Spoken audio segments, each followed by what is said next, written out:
Hello, my friend. Today I will tell you another long-forgotten legend. Close your eyes and let the magic transport you to Middle-earth. Our journey begins.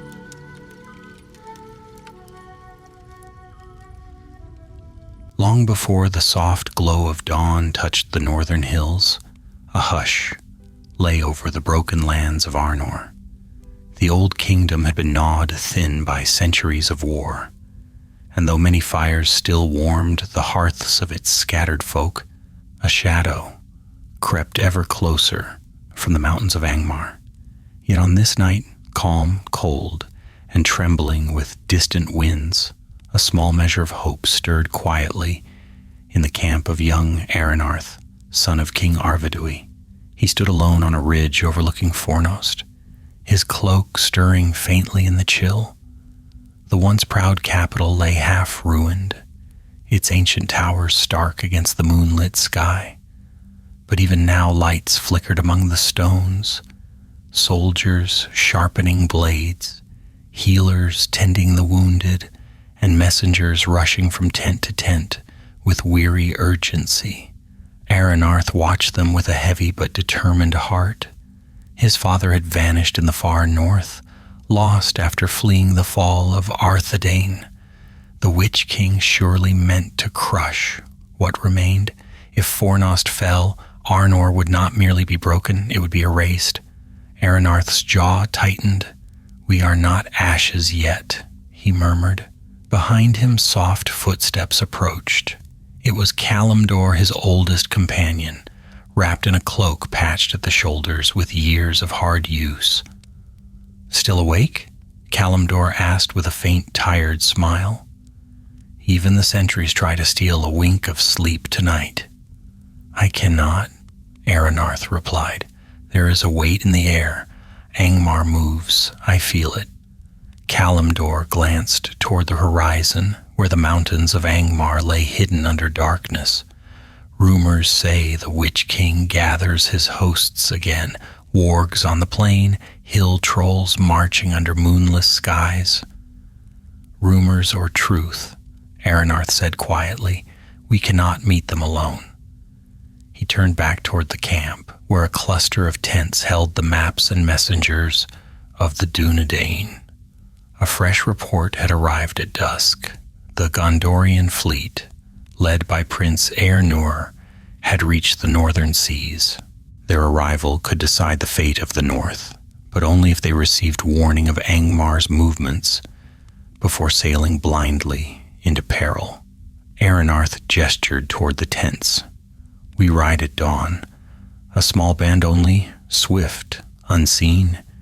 We must reach the coast and find Gondor's ships before Angmar's trap closes." Kalimdor hesitated. "A dangerous road lies between empty lands, old battlefields, and worse things." "Dangerous, yes," Aranarth admitted. "But if we remain here and wait for the tide of Angmar to break upon us, Fornost will not withstand it. The Witch King means to finish what he began." The wind shifted then, carrying with it a faint, distant sound, one that made both men stiffen, a horn, low and mournful. It drifted across the plain like a warning from the earth itself. Kalimdor's hand dropped to the hilt of his sword. "That came from the east." "Too close," Aranarth said. "Angmar scouts." No sooner had he spoken than another horn answered, this one sharper, urgent. Torches sprang to life below as captains rushed out of their tents. The camp roused like a giant stirring from sleep. Aranarth and Kalimdor hurried down the ridge, weaving between tents as soldiers gathered with spears and shields. Captain Thalin, gray-bearded and broad-shouldered, met them near the central fire. "Prince Aranarth," he said, bowing quickly, "our watchers report riders moving in the lowlands. They skirt the southern road, numbers small but swift." "Scouts preparing larger movements," Aranarth said. We cannot let them see Fornost unguarded. Send 2 companies to shadow them, but not to engage unless forced." Thalin nodded and strode away to give orders. Kalimdor leaned close. "If Angmar's scouts are already this near, your journey grows more perilous. All the more reason to begin it," Aranarth replied. A messenger rushed toward them, breathless. "My lord, another report. One of our western watch posts was found abandoned this evening. No bodies, no sign of struggle, only tracks." "What kind?" Aranarth asked. The messenger swallowed. "Warg prints, many." A chill pricked the air. Aranarth closed his eyes for a heartbeat, collecting himself. The Witch King's hand was reaching far indeed. "Kalimdor," he said, opening his eyes again, "gather 9 of our best riders. Those swift enough to cross the hills unseen and bold enough to face whatever shadows lie there." Kalimdor nodded. "I know the ones. And tell them to prepare quietly. No need to stir the camp with fear." As Kalimdor departed, Aranarth walked to the edge of the firelight and looked once more toward the darkness eastward. The Witch King's power was vast, but not unbreakable. Somewhere beyond those hills, his armies gathered like thunderheads, yet somewhere beyond them also sailed Gondor's fleet, their sails white as hope. If he could reach them in time, there was a chance to turn the storm. He took a slow breath, letting the night settle around him. "Hold fast, Fornost," he whispered. "Hold fast just a little longer." For in this moment, beneath the cold stars of the north, the first thread of the coming tale was drawn taut, one that would carry Aranarth and his companions through peril, discovery, and the first steps toward the battle that would shatter the power of Angmar forever. And though the night grew colder still, something warm flickered in Aranarth's heart. Not certainty of victory, but the quiet resolve that hope, once kindled, can defy even the darkest shadow. Dawn crept pale and thin across the highlands when Aranarth and his chosen 9 riders slipped from the waking camp. The eastern wind carried a faint scent of frost, hinting at the slow march of winter. Hooves muffled by damp earth, the company rode swift and silent toward the rolling hills that lay between Fornost and the distant sea. None spoke much. The shadow of Angmar pressed upon every mind, and each man felt the weight of the journey ahead. Kalimdor rode at Aranarth's right, scanning the horizon with sharp, steady eyes. "If the scouts were near last night," he murmured, "we will see signs before long. The Witch King's servants do not wander without purpose." Aranarth nodded but focused on the trail. The land here bore marks of long-ago battles, scattered stones blackened by fire, broken spear shafts, half sunk in the earth, and grassy mounds beneath which ancient warriors slept. Arnor's history lay all around them, silent but watchful. Before noon, the first sign appeared. A lone, riderless horse stumbled down a slope ahead, reins torn, eyes wide with fear. It halted at sight of the men, trembling. "Hold," Aranarth commanded. Kalimdor dismounted first, moving slowly toward the frightened animal. Blood stained its flank, 3 long, jagged slashes, not a blade's work, claws. "This is from our western watch post," Kalimdor said grimly as he recognized the markings on the saddle.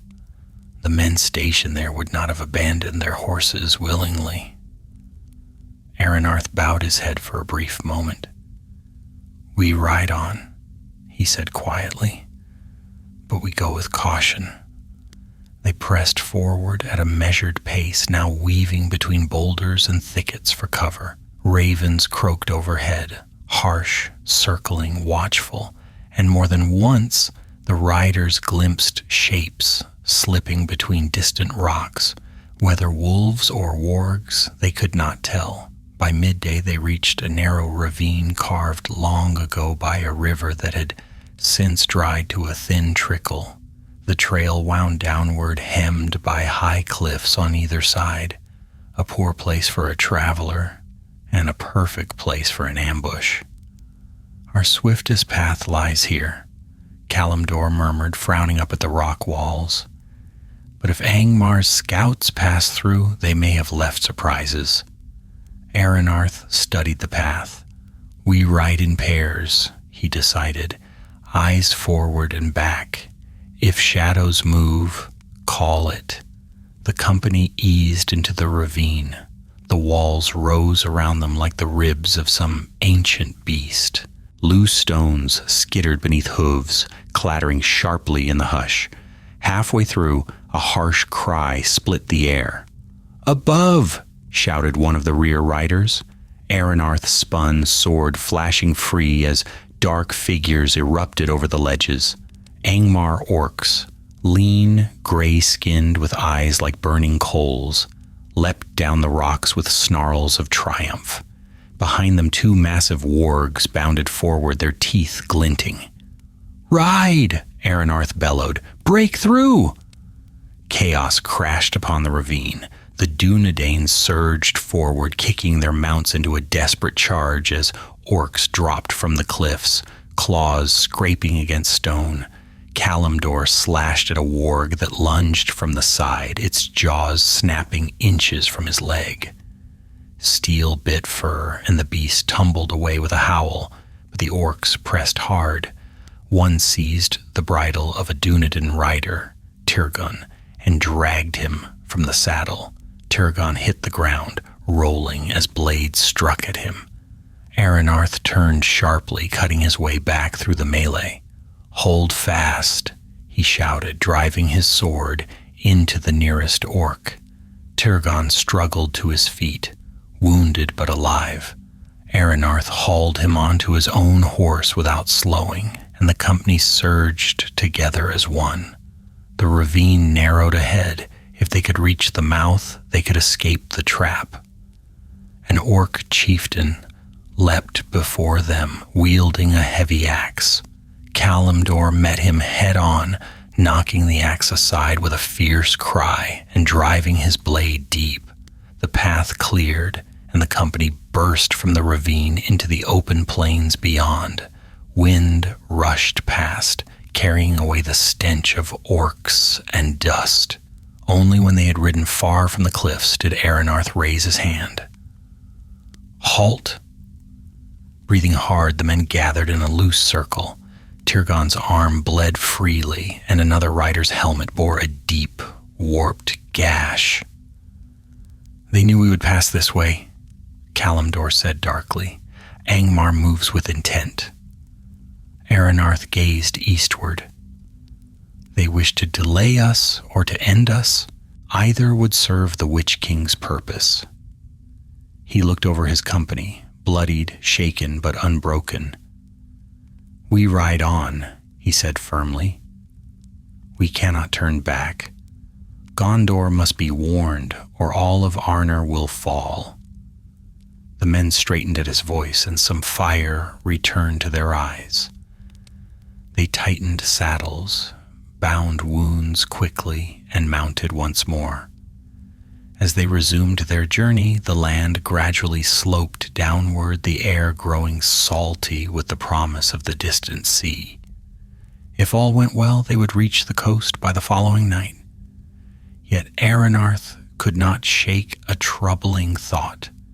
The ravine ambush had been too precise, too timely. Someone had known their path, someone had watched, and the Witch King's shadow was long indeed. But the road beckoned, and he pressed on, unaware of the darker dangers coiling ahead, dangers that would test the strength of their purpose and lead them to revelations that would shape the fate of the North. The wind freshened as Aranarth's company pushed westward, brushing through tall, whispering grasses and carrying with it the distant scent of the sea. The land grew wider, more open, yet no less haunted. Here and there stood the ruins of old watchtowers, their stones streaked with lichen and loneliness. Once they had guarded the borders of Arthedain, now they watched only the passing of time. By late afternoon, clouds gathered low and heavy across the sky. A gray veil dimmed the hills, and the world seemed hushed beneath it. The company rode in a long line, their silhouettes wavering like shadows upon the meadow. Kalimdor broke the silence first. "The ambush still troubles me," he said quietly. "Orcs do not lie in wait with such patience unless guided."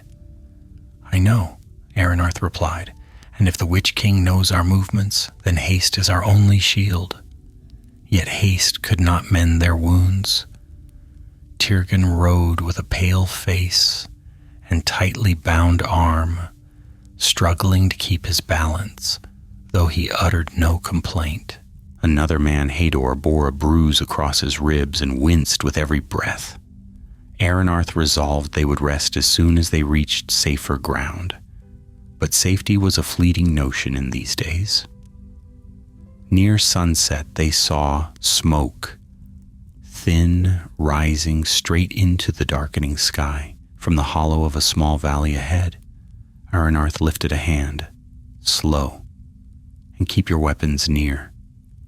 The riders descended the slope quietly. The valley held a scattered grove of ash trees and a small stream glimmering in the twilight. A lone cottage stood near the water, its thatched roof sagging but intact. The smoke rose from its chimney in a thin, wavering line. "Strange," Kalimdor murmured. "No farms have stood here for years." "Perhaps a hermit," Aranarth said, "or a hunter brave in the wilds." Still, suspicion guided their steps. 2 riders remained on the ridge as watchmen while the others approached the cottage with measured caution. Aranarth knocked once firmly. A long pause followed. Then came the scrape of a wooden latch. The door opened only a crack, and a dim, flickering lamplight spilled into the dusk. A woman's face appeared, old, lined like weathered bark, her eyes clear as river stones. "You ride in troubled hours," she said softly. "Enter if you seek shelter from the storm." Aranarth hesitated. The wind stirred ominously and thunder muttered in the far west. Night would be rough upon wounded men. "We accept your hospitality," he said, "but with caution. We are Dunedain, and danger follows close." The old woman's eyes flickered, fear or understanding, it was hard to say. "Then come quickly," she urged. "The shadows lengthen faster this night." Inside, the cottage was humble but warm. A low fire crackled in the hearth. Bundles of herbs hung from the rafters, filling the air with a sharp, comforting scent. The woman moved with surprising strength as she fetched water and clean cloths. "I am called Rhianna," she said. "My kin once lived in these lands before war swept them aside. I remain to tend what little still grows." Aranarth inclined his head. "Your kindness comes at a needed hour." The riders settled, tending their wounds and sharing a modest meal of broth and hard bread. Rain soon lashed the roof, wind howling like wolves across the valley. For a time they allowed themselves to breathe, but peace did not linger. As the firelight flickered, Aranarth noticed Rhianna watching him with an intensity that unsettled him. Not suspicion, but something sharper. "You carry urgency in your eyes," she said at last, "and fear behind it." "We ride to warn Gondor's ships," he answered slowly. "Angmar prepares a great assault. If the Witch King moves before allies arrive, Fornost may fall." The old woman nodded, staring into the flames. "A shadow deeper than winter has settled on the north. Even the earth trembles beneath it. You must reach your allies swiftly. for the Witch King's net stretches farther than you know." Hador looked up sharply. "What do you mean?" Rihanna's voice lowered. 3 nights ago, I saw torches crossing the hills in long, winding lines. More than a scouting party, something vast moves through the dark places. And I heard strange horns on the wind. Not of any folk I know. A chill prickled down Aranarth's spine. "East or west?" "Both," she whispered. The fire popped sharply, sending sparks up the chimney. Before Aranarth could question her further, a shout rang from outside, urgent, sharp, cutting through the storm. The watchman. Aranarth sprang to his feet. The others followed, swords drawn. Rain slapped their faces as they burst from the cottage into the storm's roar. A rider came galloping down the slope. "Movement in the trees," he shouted. "Shapes, circling." Lightning flared across the sky, illuminating the valley in a harsh white glare. And in that brief, blinding flash, Aranarth saw them, warg riders, 6 at least, slipping like shadows among the ash trees, their eyes gleaming with malice. "Defensive line," Aranarth commanded. "Protect the cottage." The men spread quickly, forming a semicircle in the mud. The storm drove rain into their eyes, thunder crashed overhead, and the wargs burst from the darkness with snarls that drowned even the wind. The first beast lunged at Aranarth. He sidestepped, blade slicing across its flank. It whirled back, froth flying from its jaws, but Kalimdor's arrow struck it clean behind the ear. It fell with a thud. Another warg crashed into Hador, knocking him from his feet. The brute's jaws snapped inches from his throat before 2 blades drove it back. Its rider leapt free, shrieking in foul tongue, only to meet Tirgon's spear. But the attack did not relent. More shadows darted through the rain, arrows hissing past the riders. One struck a man's shoulder, spinning him backwards.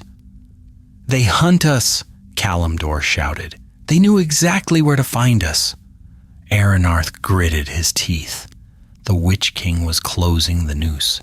"We break their line," he commanded. "Ride out, drive them from the valley." The men mounted swiftly, despite blood and mud. With a collective cry, they charged forward, scattering the wargs in a burst of hooves and steel. The riders pressed hard, cutting down 2 more of the beasts. The last pair bolted into the storm, vanishing between the trees. Aranarth considered pursuit, but the storm was thick, and wounded men needed tending.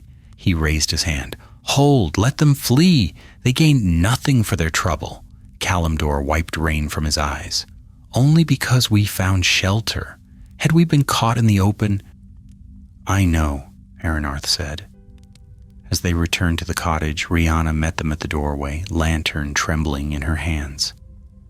"You must leave soon," she said urgently. "Such riders do not roam without greater forces lurking near." "We depart at dawn," Aranarth replied. "But we thank you for your shelter." Night dragged on, heavy with storm and fear. Sleep came fitfully, if at all. When dawn finally pierced the clouds with a wan silver light, the riders saddled their horses in silence. Rihanna stood at her doorway as they prepared to depart. "May the valor guide your steps," she said softly, "and may your courage outlast the darkness." Aranarth bowed to her. "Your kindness will not be forgotten." As they rode from the valley, a grim truth settled heavily upon him. Angmar's reach was wider than he had guessed. They hunted, tracked, and pursued with a purpose that chilled the heart. Yet the sea was not far now. If they moved swiftly, they could reach the Gondorian fleet before the Witch King's armies closed around them. But the storm had not finished revealing its secrets, and darker twists still awaited them on the road ahead. The dawn that followed was pale and brittle, as though the storm had drained all warmth from the sky. Aranarth and his riders pressed on, leaving Rihanna's small valley behind, its thin chimney smoke fading into the mist. The earth squelched beneath their horses' hooves, and the wet grasses glimmered like shards of glass in the early light. Though their bodies ached and their cloaks clung cold against their shoulders, the company rode with renewed urgency. The warg attack had burned away any lingering hope of slipping unnoticed through the wilds. Angmar hunted them openly now. Kalimdor rode ahead, surveying the horizon with steady eyes. The land slopes more sharply now, he murmured as Aranarth approached. If we keep this pace, we should reach the western cliffs by nightfall. The sea will be within sight. Let us pray Gondor's fleet has already arrived, Aranarth replied. If they have tarried, our warning may be lost. Yet even as he spoke, he could not silence the unease stirring within him. The enemy's movements were too coordinated, their assaults too precise. There was a mind behind them, one vast and malevolent, whose will extended far beyond the mountains of Angmar. By midday, the mist lifted, revealing the rolling downs of the north. A few withered trees clung stubbornly to the landscape, their branches swaying in the cold wind. The land felt empty and stretched thin, as though life itself had withdrawn from its borders. The company halted atop a low ridge for a rest. Tirgon's wound needed cleaning, and the horses required water. A narrow stream wound below, its surface trembling with the wind. As the men tended to necessities, Aranarth walked a short distance to clear his mind. The wind tugged at his cloak, and from the crest of the ridge he could just make out a faint, dark line far to the northwest, the sea cliffs still many leagues away. A soft crunch of footsteps approached behind him. You do not rest, Kalimdor said quietly. Aranarth exhaled slowly. I rest enough by knowing my men are safe for the moment. Kalimdor looked over the landscape. The warg riders were no chance encounter. They had our trail. Perhaps they follow even now. Aranarth nodded. We will have to take a less traveled way. The main path leads too straight to the cliffs. If the enemy anticipates our destination, they may have set traps. Then the marshlands, Kalimdor said grimly. The fen of Norland lies southwest. Few dare cross it now, and fewer would expect it, Aranarth replied. We take the fens. When they resumed travel, the company veered sharply from the main trail, descending into lower ground where the earth grew soft. The grasses thickened, and pools of standing water appeared between clumps of reeds. Soon the land became a maze of marsh channels, deceptive flats, and hidden holes. Fog drifted low and clung to the earth like a living thing. This place reeks of ill fortune, Hador muttered, gripping his reins tightly. Fortune favors none who linger, Aranarth answered. Keep close. The way is treacherous, but shorter. For hours they navigated the marsh, weaving between reeds as tall as a man. More than once a horse sank knee-deep in mud, and the men had to haul it free. Strange cries echoed across the wetland, distant, muffled, and impossible to place. Birds, perhaps? Or something else? Near evening, as the mist grew thick enough to curtain the world, Aranarth raised a hand. Halt! Listen. The company grew still. A faint splash echoed across the fog. Then another and another, steadily advancing. Kalimdor drew his bow. Something comes. Shapes emerged from the mist, lean, hunched figures moving with unsettling grace among the reeds. Their pale eyes gleamed, catching what little light remained. Marsh ghouls, Kalimdor breathed, creatures drawn from old tales. The creatures crept nearer, twisted half-withered forms that once may have been men. Their movements were jerky, but their hunger palpable. "They smell our blood," Turgon whispered. Aranarth raised his voice. "Blades ready. Move slowly. Do not let them surround us." The ghouls closed in with soft, rasping breaths, their feet sloshing through the shallows. One darted forward, clawed hands reaching. Aranarth swung his sword, slicing clean across its chest. The creature toppled, but another took its place instantly. A cry rose from behind. "They flank us!" The ghouls struck swiftly then, darting between horses, clawing at boots and legs. The riders swung low, cutting them down, but more emerged from the fog as though drawn by some unseen summons. "Hold formation," Aranarth commanded, driving his blade into another attacker. "Push west toward higher ground." The men closed ranks, urging their mounts forward. Mud splashed around them and the fog churned with movement. The ghouls followed relentlessly, sometimes sinking into the marsh, only to rise again with gurgling snarls. Kalimdor loosed arrow after arrow, each finding its mark. "There are too many," he shouted. "Then we outrun them," Aranarth replied. The company spurred their horses into a desperate surge.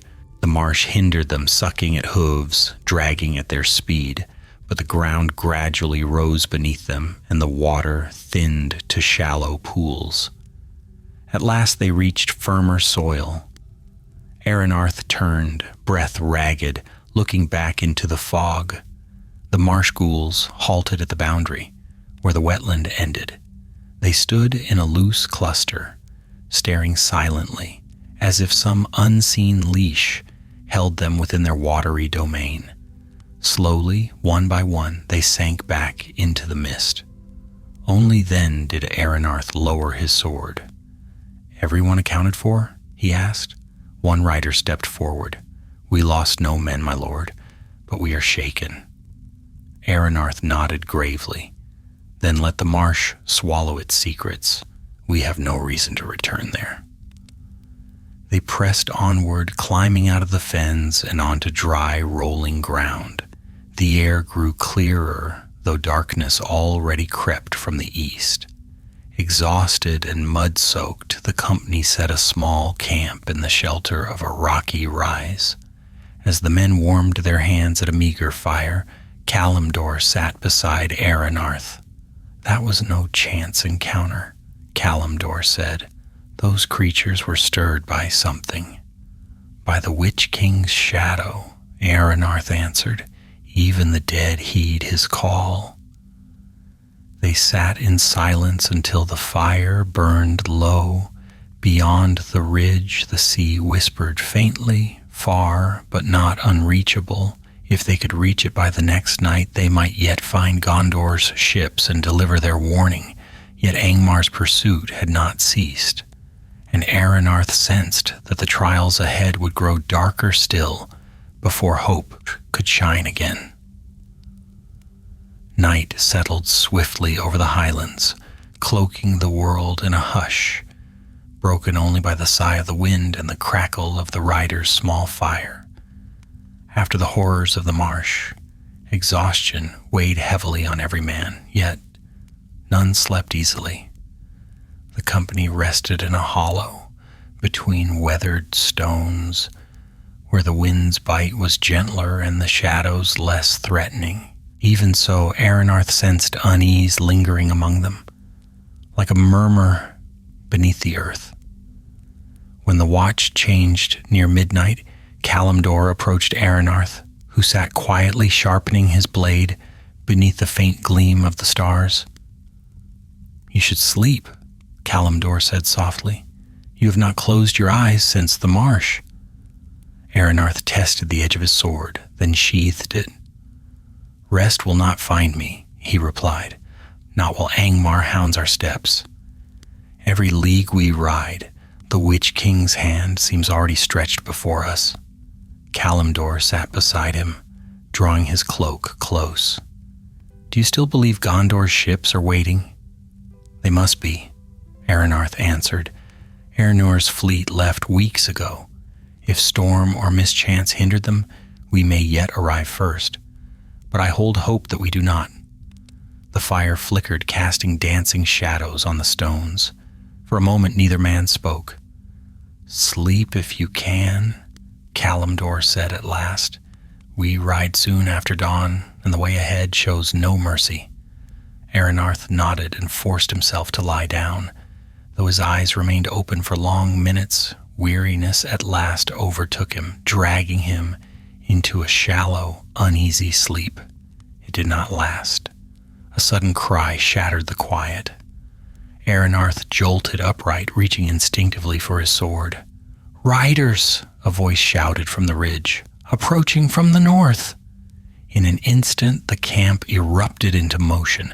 Cloaks flew aside, blades flashed in half-light, and men scrambled to their horses.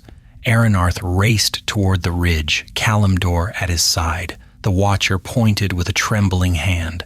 "There, on the crest!" Aranarth squinted into the darkness. A faint line of figures moved against the horizon, swift, steady, and growing nearer. Not wargs, not orcs. Kalimdor lowered his bow, eyes widening. Dunedain? Aranarth's heart surged. The silhouettes were upright and disciplined, their movements purposeful. As they descended the slope, torchlight flickered among them. Within moments the group approached the hollow. The riders slowed, and at their head came a tall figure bearing a helm marked with the star of Arnor. "Hail, Prince Aranarth," the newcomer called. "Long have we sought you." Aranarth stepped forward, astonishment and relief warring within him. "Hail, Captain Elendor.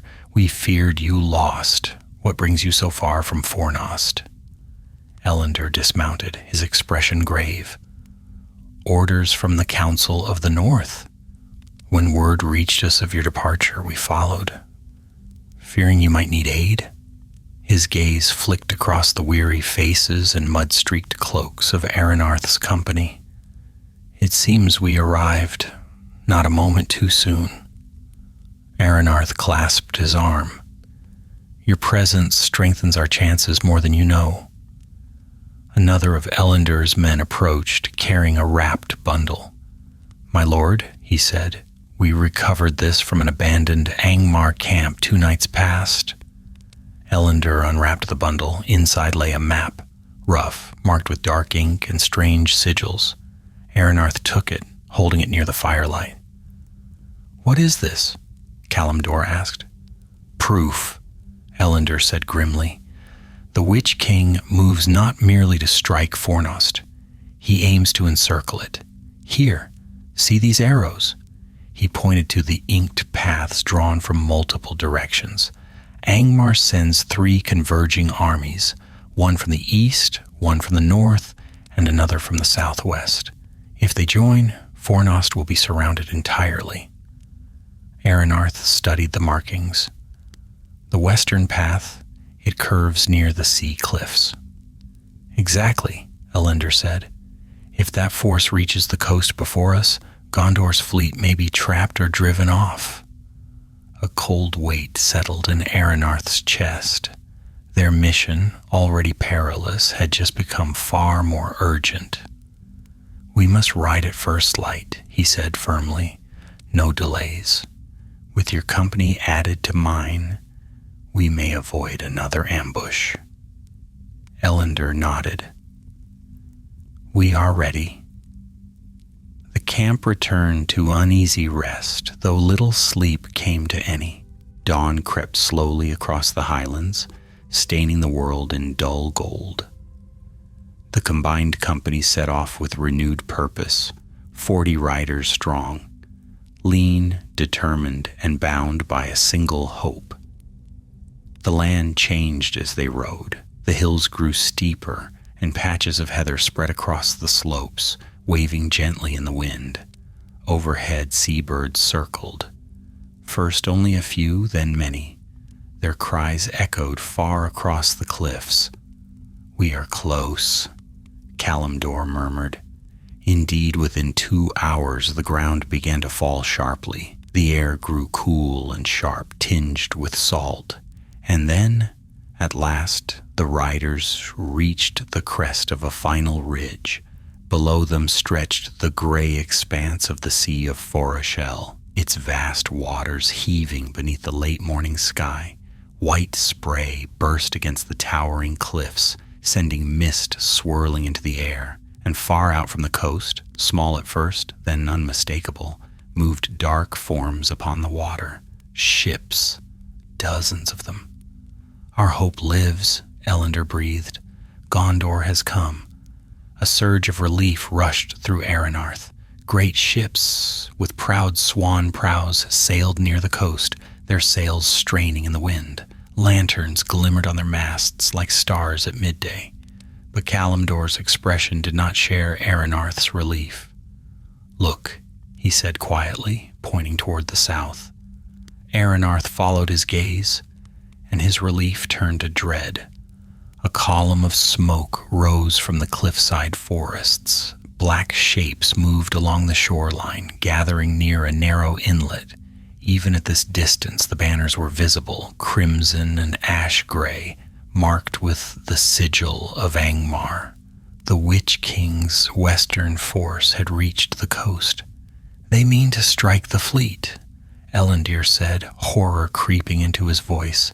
"If Gondor lands unprepared," Aranarth's jaw tightened, "then we warn them first. We ride for the cliffs, signal the fleet from the high outcropping. Angmar must not seize the shore." The riders urged their horses forward, racing along the ridge as the wind whipped their cloaks. The cliffs loomed high and jagged ahead, battered by waves that shattered into white spray. But beyond the sea's roar rose another sound, a horn, deep, cold, and filled with malice. Kalimdor paled. "Angmar charges. They know we are here."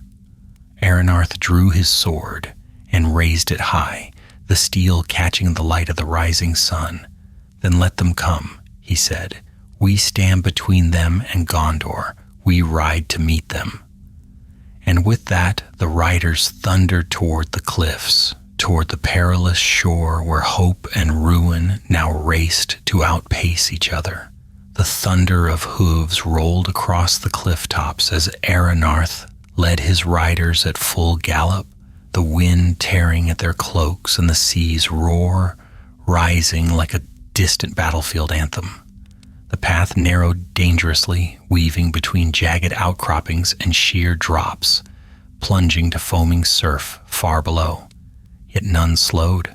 The smoke rising from the southern shore warned them that Angmar's forces were already in motion, and if the fleet of Gondor landed unprepared, disaster would sweep upon them like a breaking wave. Kalimdor rode close beside Aranarth, shouting above the wind, "The high outcropping lies just ahead. From there the fleet may see us. And Angmar will see us as well," Elendor muttered grimly. "Let them," Aranarth replied. "We do not hide today." They rounded a bend, and the terrain opened into a wind-swept plateau that jutted out over the sea, a natural watchtower carved by time. From its edge, the ocean stretched endless and gray, and the ships of Gondor glided forward in elegant formation like white-winged swans. But the moment the company reached the plateau, they saw trouble below. Along the narrow shoreline at the base of the cliffs, Angmar's force pressed southward, 100 strong. Orcs in jagged armor trampled the sands, and hillmen wielding dark spears marched in grim columns. A group of warg riders led the vanguard, skirting the rocks with terrifying swiftness. "They moved to seize the landing grounds," Kalimdor said. If the fleet attempts to anchor there, they will be met with slaughter," Aranarth finished. He swung down from his horse and strode to the cliff's edge, scanning the sea. The nearest of Gondor's ships sailed barely a league from shore, their decks gleaming with ordered ranks of soldiers. Prince Eärnor himself was known to ride upon the flagship Amroth's beacon. If he caught sight of the riders soon enough, the fleet might turn. "Torches," Aranarth commanded, "and the beacon fire powder." Elendor nodded sharply. 2 riders unpacked a sealed pouch, an Arnorian mixture of powdered resin and oil used for signaling in old campaigns. They poured it upon a pile of driftwood gathered at the plateau's center. Aranarth struck flint to steel. Sparks flew, caught, and in moments the pile erupted into bright, soaring flame. Thick, white smoke curled upward in a tall plume. "Add the blue sap resin," Aranarth said. A rider tossed the resin into the blaze. Instantly the fire changed hue, flaring into shimmering blue-white light, bright enough to be seen for leagues. "There," Kalimdor said, pointing toward the sea. "Look, the closest ship alters course." A cheer rose among the riders, but the cheer died as the sound of horns echoed from the south, cold, harsh, and filled with iron malice. Angmar had seen them. Figures rushed onto the plateau's southern edge. Dark-armored orcs, snarling with rage, surged forward with spears raised. "From the south!" Elendor shouted. "Defensive line!" Aranarth swung back into the saddle, sword in hand. "Hold the plateau! We need only hold until the ships turn." The riders formed a crescent at the plateau's southern rim, shields raised, swords gleaming. The wind whipped around them, tugging at cloaks and scattering embers from the beacon fire. Behind them, the sea glimmered like a cold blade. Before them, the army of Angmar advanced. The first orc charged, its jagged spear aimed at Aranarth's chest. Aranarth parried and struck, sending the creature reeling. Another leapt forward, but Kalimdor's arrow drove clean through its throat. "Hold!" Aranarth called. "Hold the line."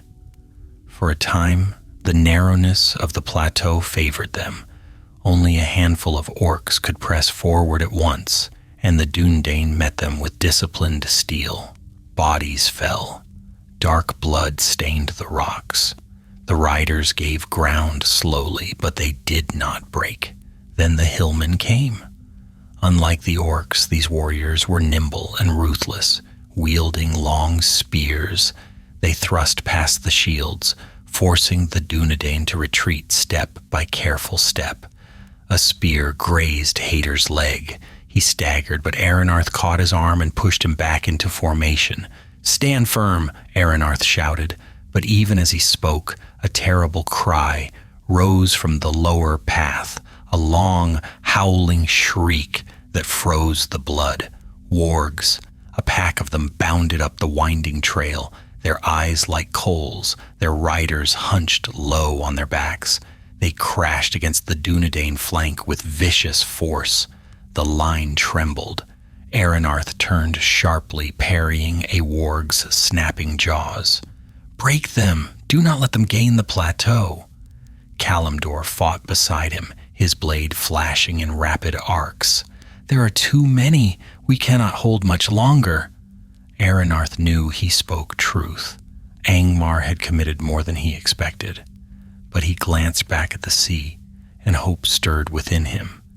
The ships of Gondor had turned. Not merely turned, they were racing toward the cliffs under full sail. The flagship led with proud swan prow cutting the waves, and banners bearing the white tree snapped in the wind. "They come," Aranarth cried. "Hold only a little longer." The wind roared suddenly, lifting the smoke from the beacon fire high into the air like a soaring banner. The sight emboldened the riders. With renewed strength, they met Angmar's charge. Elendar split the skull of a hillman. Hodor drove his spear through a warg's throat. Tirgon, pale but determined, cut down an orc that leapt upon him from the side. But the enemy pressed on relentlessly. Aranarth felt the ground tremble beneath him. His horse reared as a massive orc chieftain charged, axe raised. Aranarth met the blow with both hands on his blade. Steel clashed with bone. The chieftain lunged again, but a flash of white streaked from the sky. A great gull, wings wide and bright, dove past Aranarth's head. Its cry pierced the air, startling the orc for a heartbeat. Aranarth seized that heartbeat. His blade swept forward, and the chieftain fell. Kalimdor stared, breathless. Even the seabirds call us to stand, but the ground shook again, this time not with the tread of orcs, but with the deep boom of horns echoing across the water. Gondor had arrived. From the sea, smaller boats spilled forth from the great ships, driven by strong arms and fierce urgency. Warriors in mail and gleaming helms leapt ashore, shields raised, swords drawn. Their battle cries rolled like thunder over the cliffs. Angmar's force faltered. Aranarth saw it, the hesitation, the shift in their ranks. Orcs snarled uncertainly. Hillmen glanced toward the sea. Even the wargs growled uneasily. "Press them," Aranarth roared. "Now we take the field." The Dunedain surged forward with renewed fury. Steel rang. Bodies fell, and slowly, painfully, the plateau began to clear.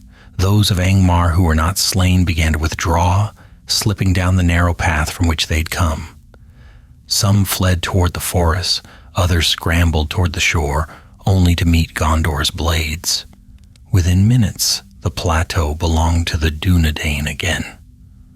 Aranarth stood at the edge, chest heaving, sword dripping. He looked to the sea. The flagship sailed close, its decks bright with standards of Numenor. A tall figure stood at its prow, clad in silvered armor. Prince Ernur. Kalimdor bowed his head. "We did it." Aranarth sheathed his sword slowly. "We did what we could, but the storm has only begun." For as the fleet anchored and the first cheers rose, Aranarth felt the wind shift, cold, sharp, and carrying with it a distant sound. A whisper, a murmur, a promise of dread. The Witch King knew they had united with Gondor, and he would not let it pass unanswered. The wind shifted as noon approached, carrying with it the scent of salt and smoke, and something colder, sharper, as though the breath of Angmar itself swept across the cliffs. Aranarth stood at the plateau's edge while his men gathered around him, bruised and bloodied but unbroken. Below, Gondor's landing parties drove back the remnants of Angmar's western vanguard, their shields gleaming beneath the gray light. And at last, upon the narrow shore, Prince Ernur of Gondor stepped onto northern soil. Even from the height of the cliff, Aranarth recognized him, tall, proud, clad in mail that shone like morning frost. His cloak bore the silver emblem of the White Tower, and his helm, high-crested and adorned with white wings, glimmered beneath the dim heavens. He surveyed the battlefield with keen, commanding eyes, then looked upward. A signal passed between ship and shore, and moments later a horn's clear call pierced the air. "They summon us," Kalimdor said. Aranarth nodded. "We go to meet them. Let no man tarry." The riders mounted once more, weary though they were, and descended the cliff path in a careful column. The way was narrow, twisting, and slick with sea water. Waves boomed against the rocks below, sending plumes of spray into the air. But the sight of Gondor's warriors, tall, disciplined, 100 shields shining like silver fish scales, filled their hearts with strength. As Aronarth reached the base of the path, Eärnur himself stepped forward, flanked by captains of Gondor and 2 tall figures cloaked in gray, elves of Lindon by their bearing. Prince Eärnur raised a hand in greeting. "Hail, Aronarth, son of Arvedui. Your signal fire was seen far out to sea. Without it, we might have sailed into a trap of the Witch King's making." Aronarth bowed. "Hail, Prince of Gondor. Your arrival could not be more timely. Arnor stands upon the brink. Fornost waits for aid, and Angmar tightens its noose." Eärnur studied him closely. "We received scattered reports of your kingdom's plight, but little certain. Speak plainly, how dire is the hour?" Aronarth motioned for Elendor to step forward. The captain presented the captured map. Eärnur unrolled it, his eyes narrowing as he traced the dark ink. "3 armies," he murmured, "one from the east, one from the north, and a western host already beaten back by your valor." Kalimdor added, "but not defeated. More march behind them." Eärnur's jaw set. "Then we act without delay. Gondor has not come merely to look upon your troubles. We come to break Angmar's hold." From behind Eärnur, one of the gray-cloaked elves stepped forward. His voice was clear and calm, carrying across the surf. "And the elves of Lindon stand with you. Our Lord Círdan sends warriors swift and keen, for the shadow of the Witch King has grown long enough." Aronarth bowed to the elf. "Then hope returns to the north." Eärnur looked toward the distant hills. "We march for Fornost at dawn. But first, what of your father, King Arvedui? Is there any word?" A quiet sorrow passed over Aronarth's features. "He fled north after the fall of Arthedain. Some say he sought refuge among the Losoth. Others say he was lost to the winter seas. We have no certainty." Eärnur placed a hand upon his shoulder. "Whatever his fate, his people will not be abandoned." That night, a great camp rose along the windswept shore. Rows of tents were pitched with practiced speed. Fires crackled, smiths hammered dents from shields. The Dunedain mingled with the men of Gondor, exchanging words of gratitude and grim tales of the North's long struggle. Aronarth walked through the camp, thanking both friend and stranger. But even as he moved among them, he felt a tightening deep within, an unease like a distant tremor in the earth. When the moon rose pale over the sea, he found Kalimdor standing alone upon the rocks, looking toward the dark hills. "You sense it too?" Aronarth said softly. Kalimdor nodded. "Angmar is not idle. The Witch King knows that Gondor has come, and he will not wait for dawn." Aronarth looked inland. The land was quiet, dim beneath the clouded sky, but he felt the truth in Kalimdor's words. A storm gathered, not of wind or rain, but of steel and sorcery. "We must speak with Eärnur," Aronarth said. "He should be warned." They turned to return to camp, but before they took 3 steps, a sound split the night. A horn from the inland hills. Not a Gondorian horn, nor elven. It was a harsh cry like a blade drawn across stone. It echoed once, twice, then fell into an awful silence. Kalimdor tensed. "That is no scout's horn." Aronarth's face hardened. "To arms!" The command spread in moments. Bells clanged, swords hissed from their sheaths, and warriors rushed to stand in ranks. Fires flickered uncertainly as shadows moved among the dunes. Eärnur appeared quickly, helm donned, sword in hand. "What threat comes?" "The Witch King's hand," Aronarth said grimly. "He sends his heralds." And so it proved.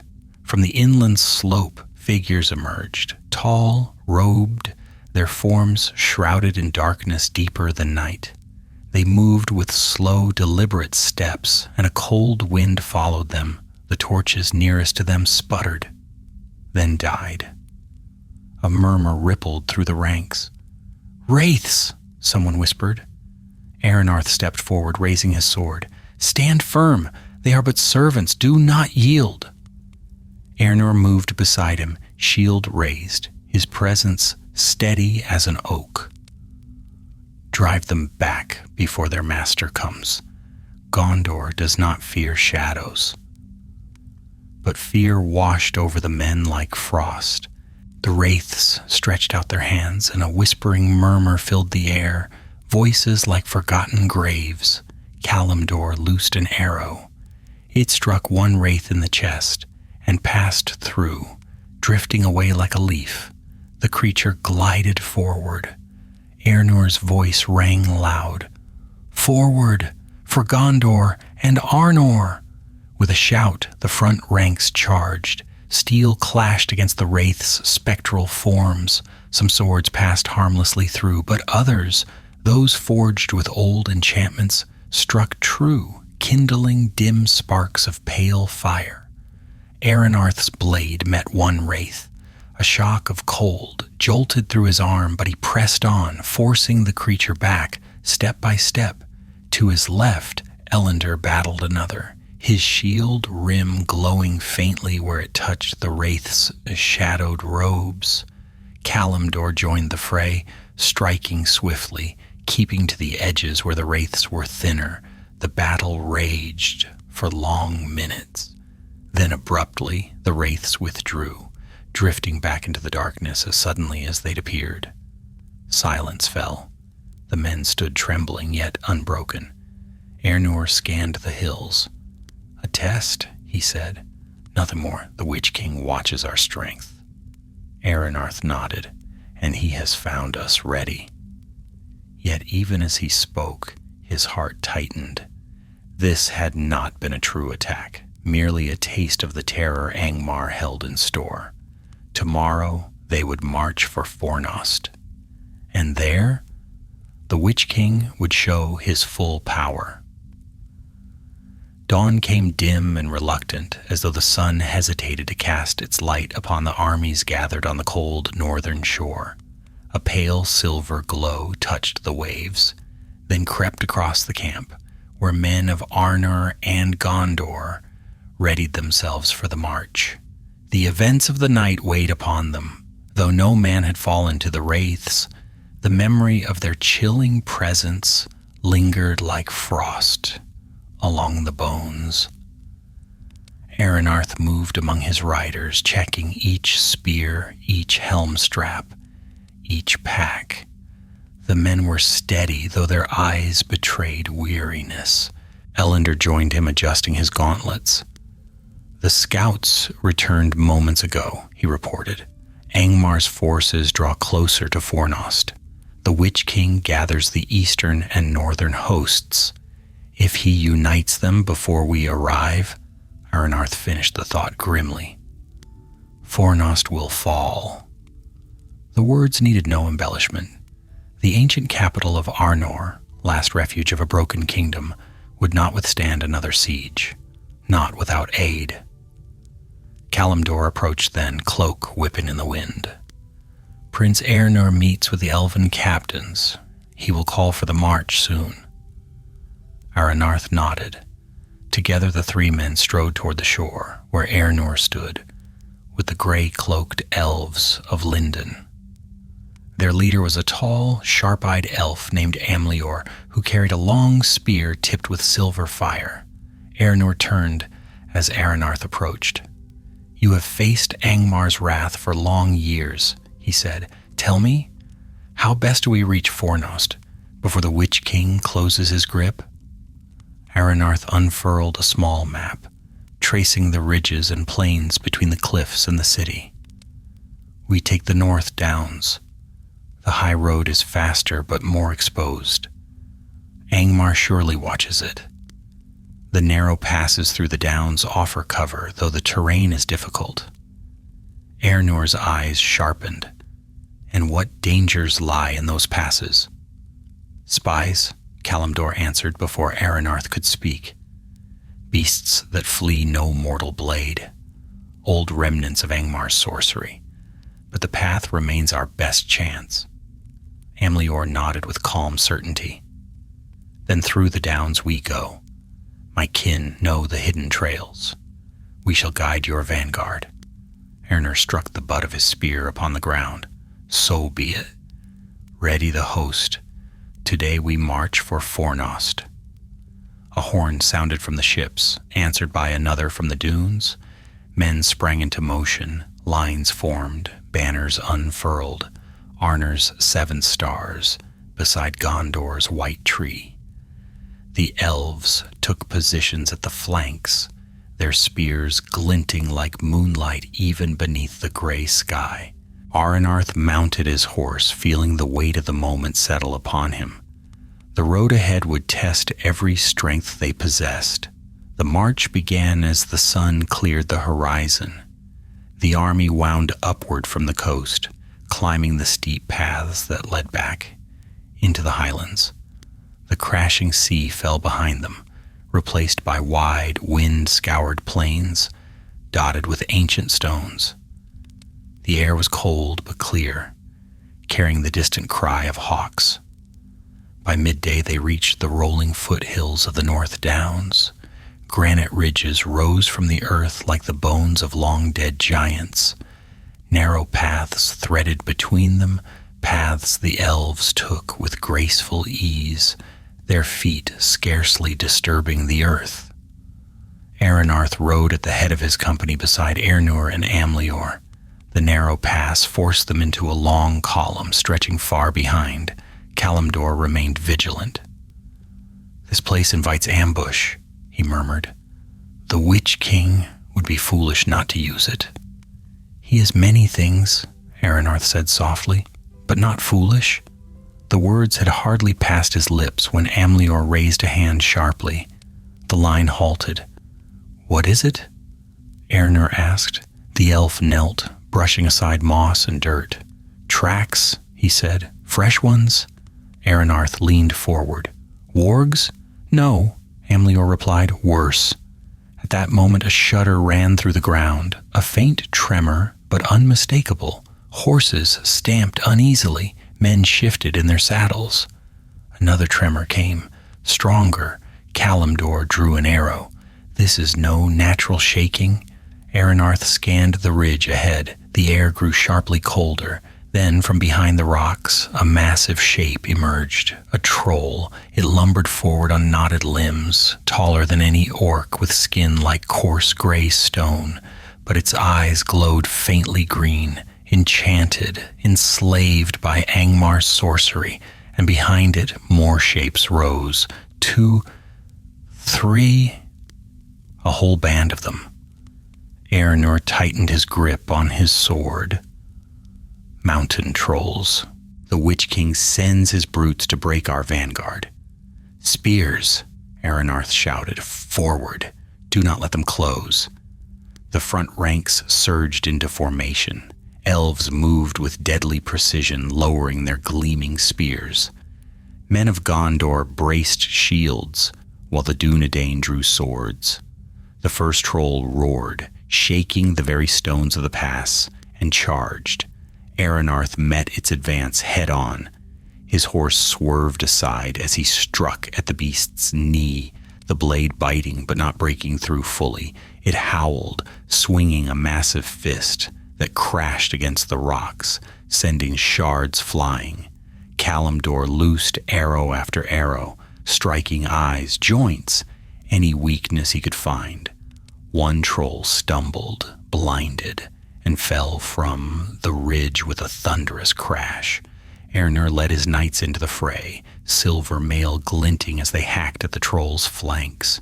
"For Gondor!" he shouted, his voice clear and bold. "Drive them back!" But the trolls pressed on, relentless. One seized a Gondorian soldier and hurled him against the rocks. Another swung a boulder nearly the size of a horse. The narrow pass worked against them. The army could not spread out. Aranarth realized the truth at once.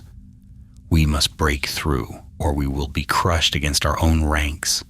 Amlior called to his elves. Take the heights, flank them from above. In a heartbeat, the elves scattered up the rocky walls, moving with nimble grace impossible for mortal men.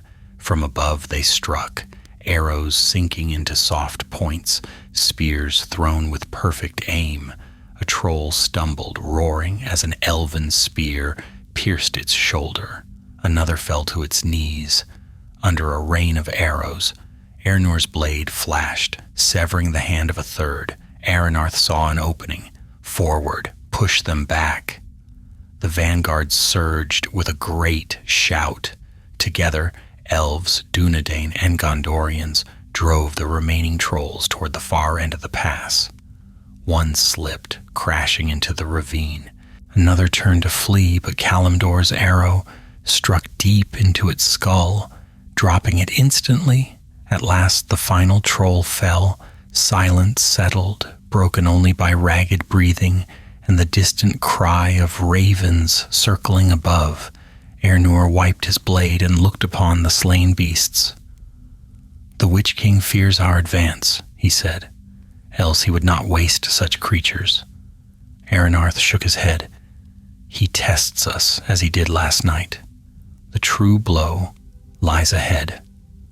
Amlior stepped forward, gazing northward with eyes bright as steel. The city is not far now. Fornost stands near the next rise. Kalimdor peered into the gray distance, but so too does the Witch King's host.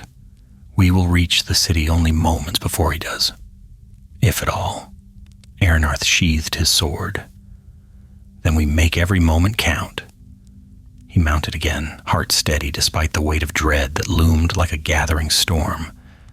Ahead lay the ruins of his father's kingdom. Ahead lay the Witch King, and ahead lay the battle that would decide the fate of the North. The storm clouds thickened as afternoon waned, gathering like a brooding shroud above the North Downs.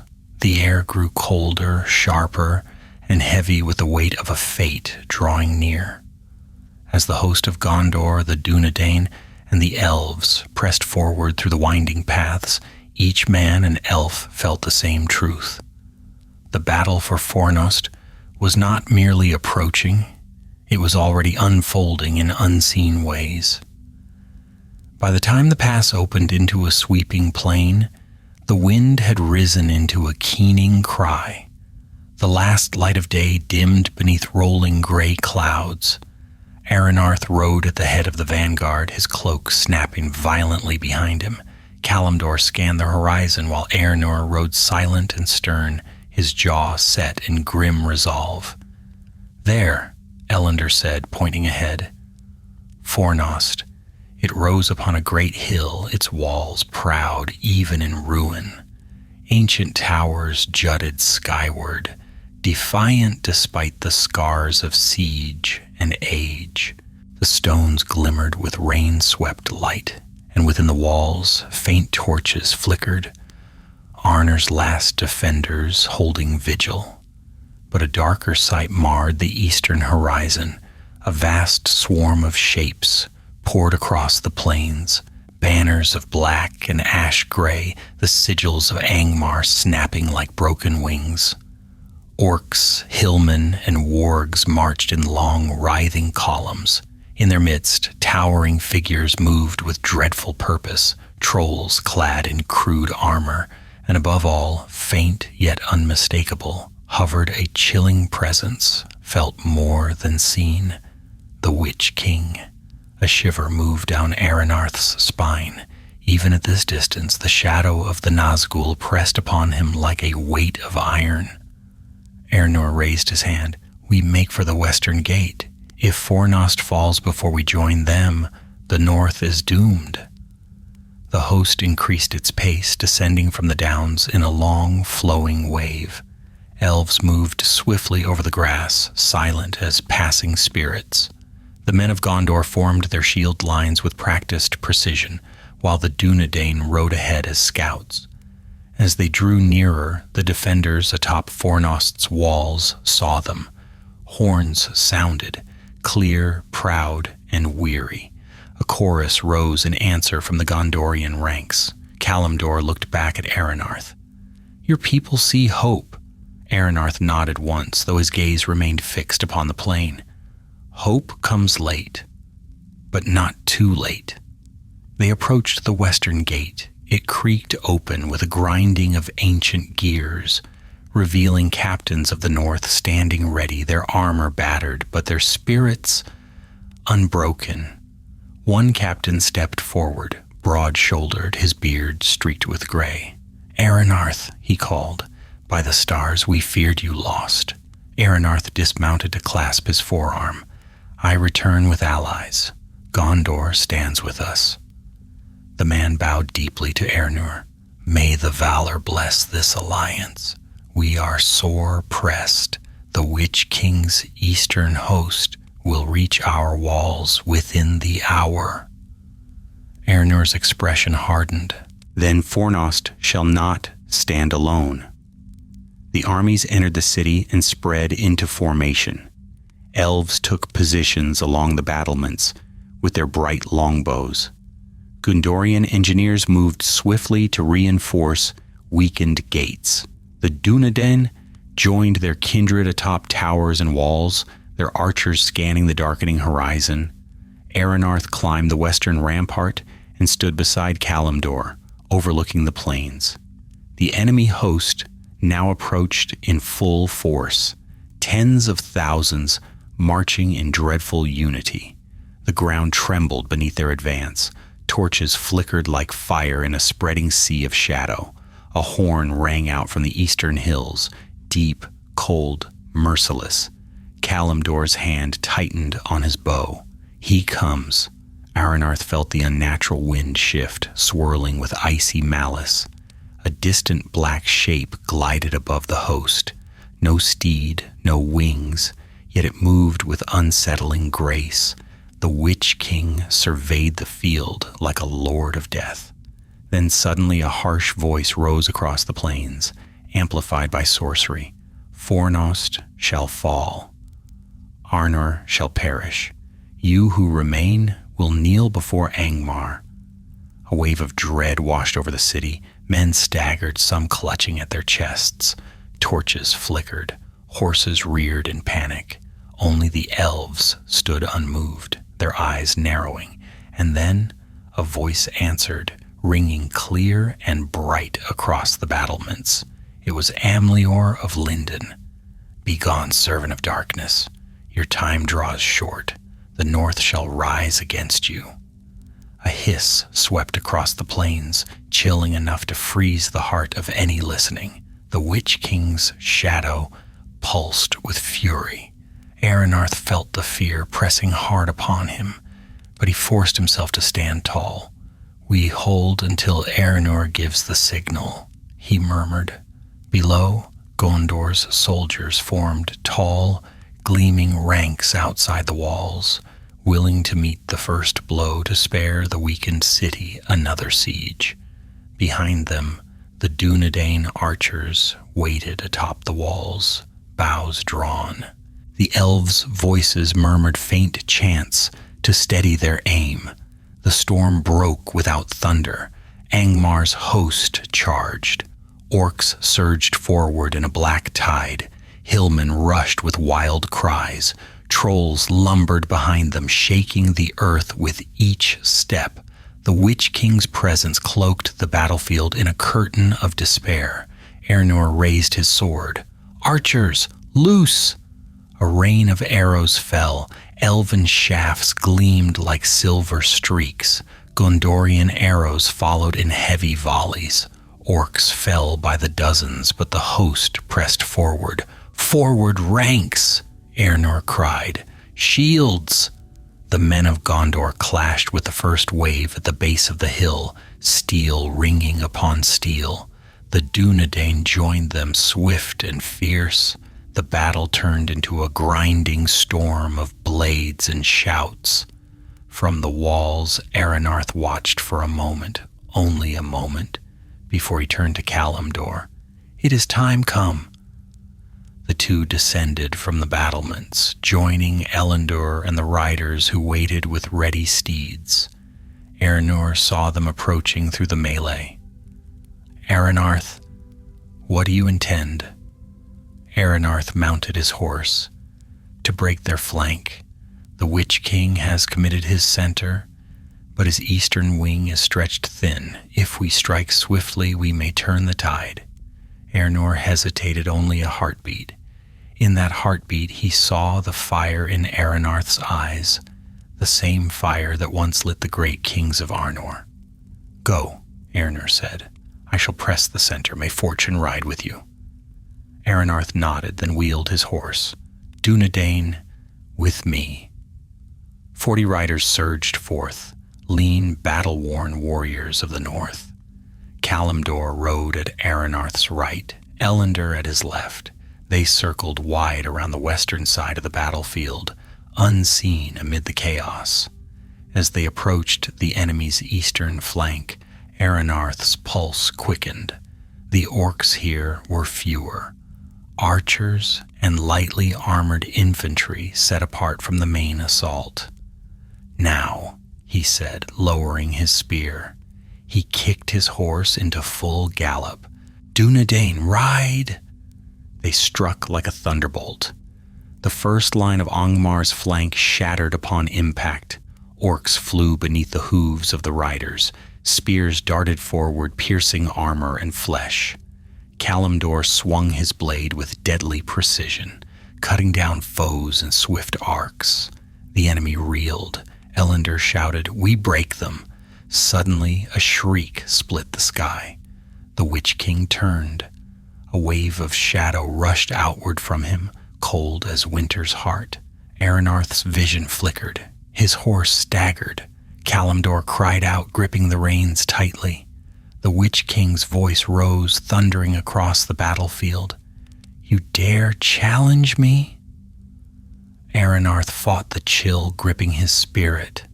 Through sheer will, he steadied himself, raised his spear, and shouted, "Arnor stands!" He drove the spear forward. The Dunedain surged with him, and the Witch King's gaze fell upon them fully, burning with ancient malice. The next clash would decide not only the fate of their charge, but perhaps the fate of the entire battle. The Witch King's gaze struck like a hammer of ice. The very air quivered beneath its weight, and shadows curled along the ground, as though answering his call. Aranarth felt the cold pressure drive against his mind, clawing, searching for fear, hungering for it.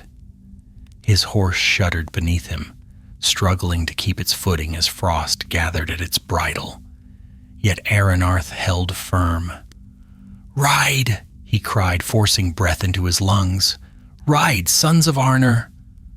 The Dunedain answered with a fierce shout and urged their mounts forward. Their charge carved a spear of motion through the enemy's eastern flank. Orcs scattered, warg riders turned in confusion, and hillmen stumbled as the riders thundered past. But the Witch King would not be defied so easily. A chill wind swelled around him, swirling in a vortex of darkness. From the shadow came shapes, spectral forms like tattered veils, drifting forward with silent menace. Wraith servants. They moved swiftly over the battlefield, drawn toward Aranarth and his riders like arrows loosed from a single bow. Kalimdor gritted his teeth as one glided near. "Shades," he muttered, striking at it with a trembling blade. "He sends shades to break us." The wraith servant split into 2 shreds of shadow, drifting around the blade, reforming unharmed. "Do not let them touch you," Aranarth warned. "Circle wide. Keep moving." The riders fanned out. Steel flashed. Horses reared and plunged. The spectral forms pressed in, swirling like blackened snowflakes. Yet the momentum of the charge pushed them aside. Still, the Witch King's influence weighed heavy. The ground trembled beneath his malice. Orcs rallied, raising harsh shrieks as they surged back into formation. Elendar shouted above the din, "We cannot break his gaze much longer." Aranarth knew it to be true. Their charge had cleaved the flank, but each moment spent under the Witch King's attention drained strength as though their very spirits were leeched. Then came a horn blast, bright, golden, and fierce. Airnur. The sound cut through the gloom, shaking the veil of fear that clung to them. Aranarth looked to the center of the field where the Prince of Gondor led a bold counter-assault. His silver helm flashed like a star amid the crush of battle. The Gondorians pressed forward with renewed vigor, shields locking, blades hewing. The Witch King's focus wavered, if only for a heartbeat. Aranarth seized that heartbeat. "Riders, with me! Strike deep!" He spurred his horse into the thickest cluster of the eastern flank. Kalimdor and Elendar followed, and the Dunedain crashed into the foe like a storm, breaking upon stone. Spears shattered. Orcs fell in heaps. Hillmen fled in panic, their ranks crumbling under the relentless momentum of the charge. The Witch King turned toward Airnur, his malice burning like a beacon. A thin whisper of wind, colder than death, brushed the field as his attention shifted. Aranarth breathed more freely. "Now, press them!" The Dunedain swept through what remained of the flank, cutting a wide passage that split the enemy host. The eastern wing faltered, then buckled entirely. Orcs fled toward the northern line. Warg riders darted in desperate arcs, seeking escape. Kalimdor cut down one as it lunged, his blade slicing the warg's throat. "They scatter. Drive them from the field," Aranarth called. "But keep tight formation. The Witch King will strike again." They regrouped upon a low rise strewn with broken spears and trampled grass. From there, Aranarth surveyed the battlefield. Gondor held the center, though pressed heavily. Elven archers rained bright shafts from the city walls, thinning the mass of Angmar's troops. The defenders of Fornost, battered but resolute, fought alongside them, and yet a darkness moved behind the enemy lines, like smoke rising from a fire unseen. Aranarth's eyes narrowed. "Kalimdor, look there." Kalimdor followed his gaze. "Reinforcements," he said quietly. "A reserve host. The Witch King held them back. And now he commits them," Aranarth murmured. The reserve force poured forward. Hundreds, perhaps thousands, fresh and unbloodied. At their center marched armored trolls and cruel hill chiefs bearing black banners. They advanced toward Gondor's center, where Airnur's men fought fiercely, but were sorely tested. Elendar cursed under his breath. If that line breaks, all is lost. Aranarth's mind raced. They had crushed the eastern flank, but their own numbers had thinned. To strike the center now would be to face the full brunt of Angmar's fury. Yet if they did not... "Kalimdor," Aranarth said, his voice steady despite the peril. "Gather the riders. We strike the reserve's rear before it reaches Gondor." Kalimdor stared. "That is certain death." Aranarth met his gaze. "Yes, for us perhaps, but if we do nothing, all fall. Gondor, the elves, Fornost, the north dies here." Elendar tightened his grip on his spear. "I follow you, my lord, even unto death." One by one, the riders around them nodded. They knew the cost. They accepted it. Aranarth raised his sword high. "Dunedain, sons of lost Arnor, ride with me." They formed a tight wedge of 40 riders, bloodied, weary, but unbroken. Kalimdor at his right, Elendar at his left. The enemy reserve host thundered forward, unaware of the storm gathering behind them. Aranarth whispered a single prayer to whatever powers yet watched the fate of men. Then he lowered his sword. "Ride!" The horses leapt forward, hooves drumming against the earth. The wind howled around them, the plain blurred.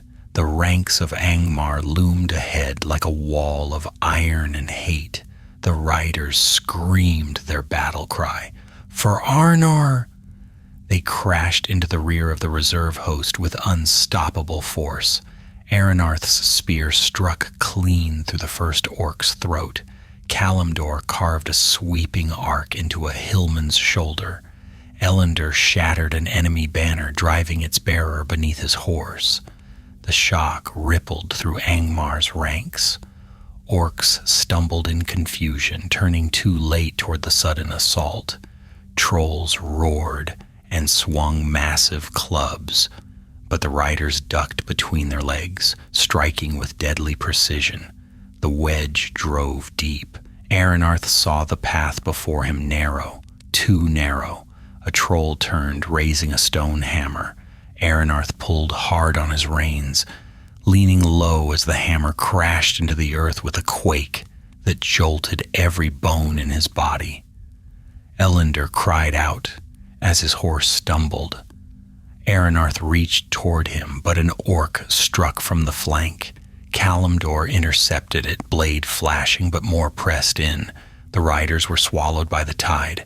Still Aranarth fought, blow after blow. His arm burned, his vision blurred, but he pressed on, carving, pushing, dragging the wedge forward inch by inch. Then suddenly, a horn rang once more. Not Gondor's, not Arnor's. Elven. Amlior's voice rose above the din, commanding, bright as a sword stroke.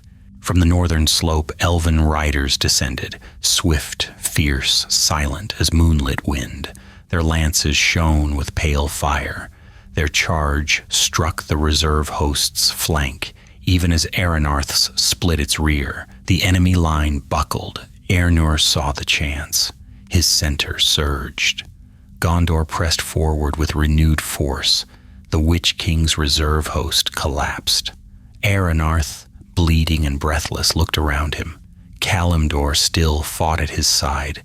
Elendor's spear gleamed with fresh blood, and the surviving Dunedain held fast. The tide of battle had turned, but the shadow of the Witch King still loomed over the field. Dark winds swirled higher. The ground trembled. Aranarth knew the Witch King would come forth himself. The true battle was yet to begin. The air itself seemed to recoil as the Witch King advanced onto the field. A darkness gathered around him, not merely the absence of light, but a presence, a terrible weight that pressed upon every living thing. Even the clouds above twisted into a spiraling crown as though the sky bowed in dread of the shadow rising beneath it. Aranarth steadied his breath as he wiped blood from his brow. His horse trembled, ears pinned flat, nostrils flaring with terror. Kalimdor's mount paced uneasily, fighting the instinct to flee. All along the battlefield, men felt the same choking fear. Gondorian soldiers faltered. Dunedain clutched at their hearts. Even trolls hesitated, uncertain before the might of their master. And then, silence. The witchlight swirling around the Nazgul Lord dimmed into a pale, smoldering glow.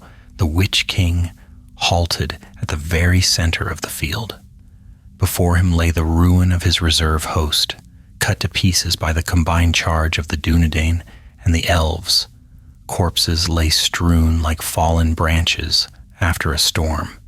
Yet the Witch King stood untouched, unshaken. He raised his gauntleted hand. Cold pulsed outward. Aernor's knights staggered. Several Gondorian soldiers collapsed to one knee, breath stolen from their lungs. Horses shrieked, rearing. Even the elves flinched as though some ancient memory of dread pressed suddenly upon them. Aranarth felt it too. The cold seeped into bone and spirit alike, but he clutched the hilt of his sword, grounding himself with a will hardened by loss and duty. Aranarth. Kalimdor spoke through clenched teeth. His eyes. Look at nothing, and yet see everything. Do not meet them, Aranarth said, or he will break your mind. As if hearing those words, the Witch King's helm tilted toward the small cluster of riders that had dealt his flank such ruin. His voice, cold as winter's death, rolled across the field. You... The single word pierced the air like a blade. Men cried out as though struck. Aranarth's heart lurched, but he held his ground. You dare ride against me, the Witch King intoned, heirs of a dying line, pale remnants of a broken kingdom. Arnor shall perish, and its last embers shall wither in shadow. Aranarth spurred his horse forward just enough to stand clear of his men. He raised his sword, though it trembled slightly. We stand while breath remains. We stand for Fornost, for Arnor, for the West. A hiss like escaping steam slipped from the Witch King's unseen mouth. You will stand only long enough to fall. He strode forward, each step stirring blasts of icy wind. His very presence dimmed the daylight, but before he could advance further, a bright, ringing cry split the gloom. Elbereth Gilthoniel! Amlior of Linden stepped forth, spear blazing with silver fire. The elven rider circled the Witch King with swift, graceful strides, his blade gleaming like a falling star. The Witch King recoiled, but only slightly. Elf, he whispered, venom dripping from the word, your kind meddle where they should fade. And yours foul every place they touch, Amlior answered, thrusting his spear. Light sparked as shadow met steel. The Witch King's blade appeared in his hand like the birth of a nightmare, black, thin, and shimmering with a sickly glow. He parried the elven thrust and countered with a sweep that cracked stone. Amlior evaded, but the blow knocked him back several paces. Aranarth seized the opening. Now, with him! He charged forward, Kalimdor and Elendor at his side. Others followed, Dunedain, Gondorian knights, even a handful of elves.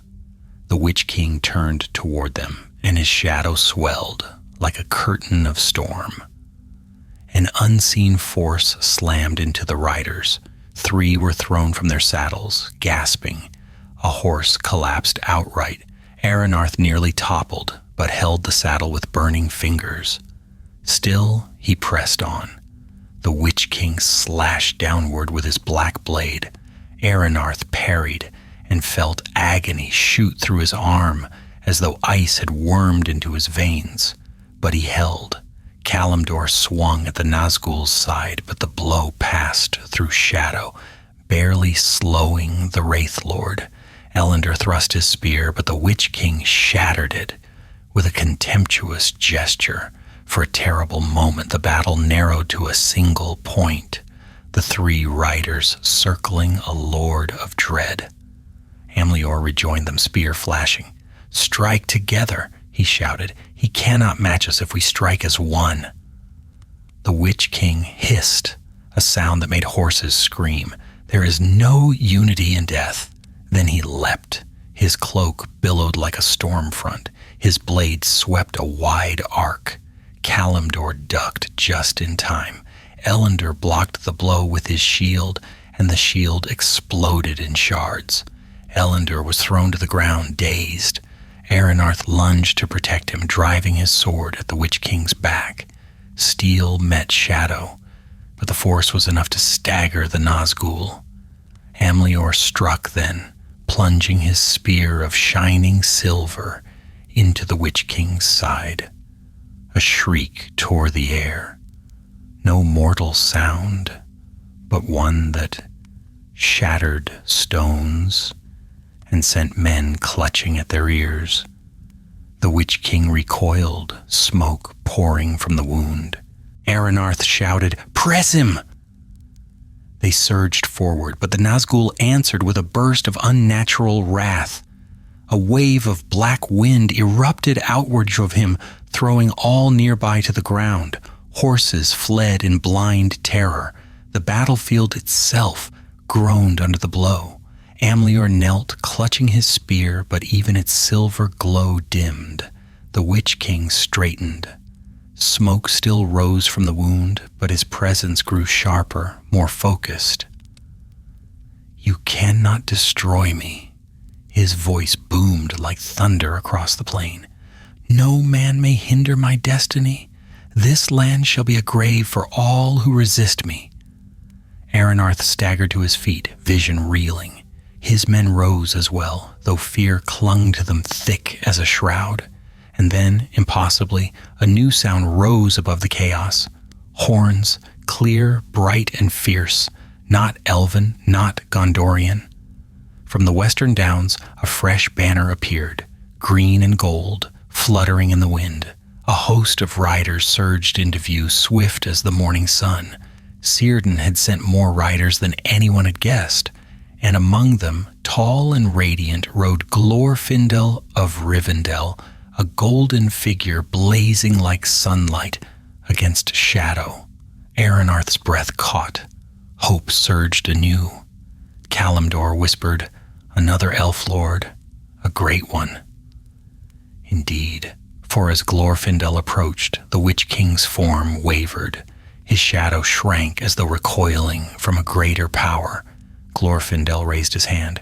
"Witch King of Angmar," he called, his voice ringing like a clear bell. "Your hour is ended. Depart now, for you cannot win this field."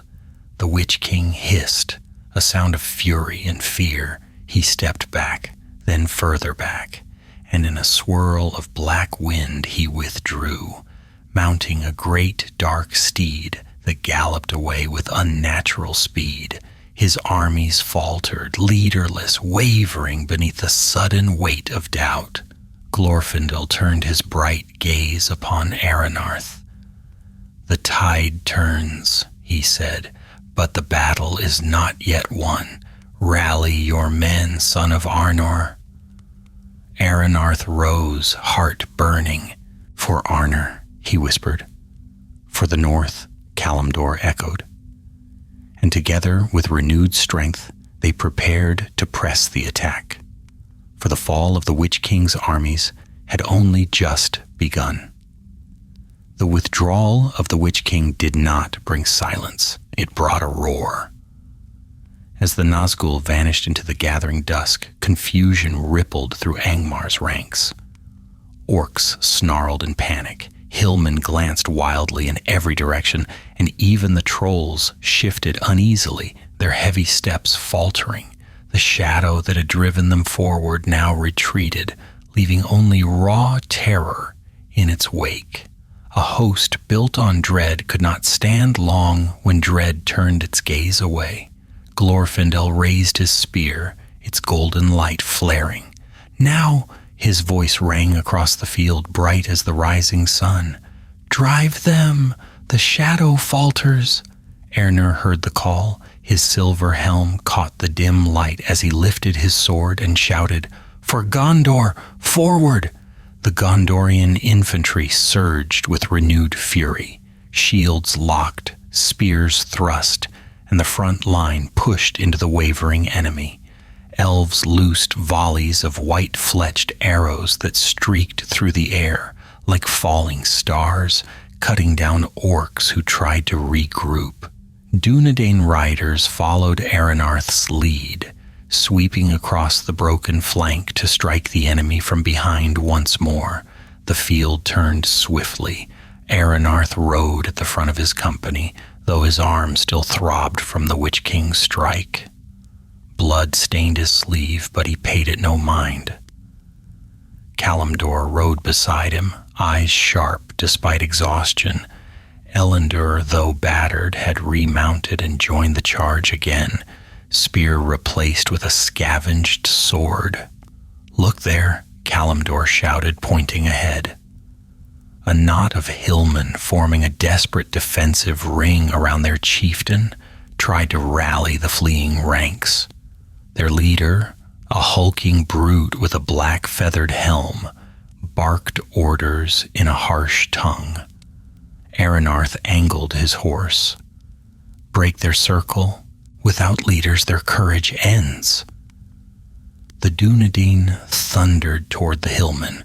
The defenders braced themselves, raising shields of crudely forged iron, but the charge struck with the force of a falling boulder.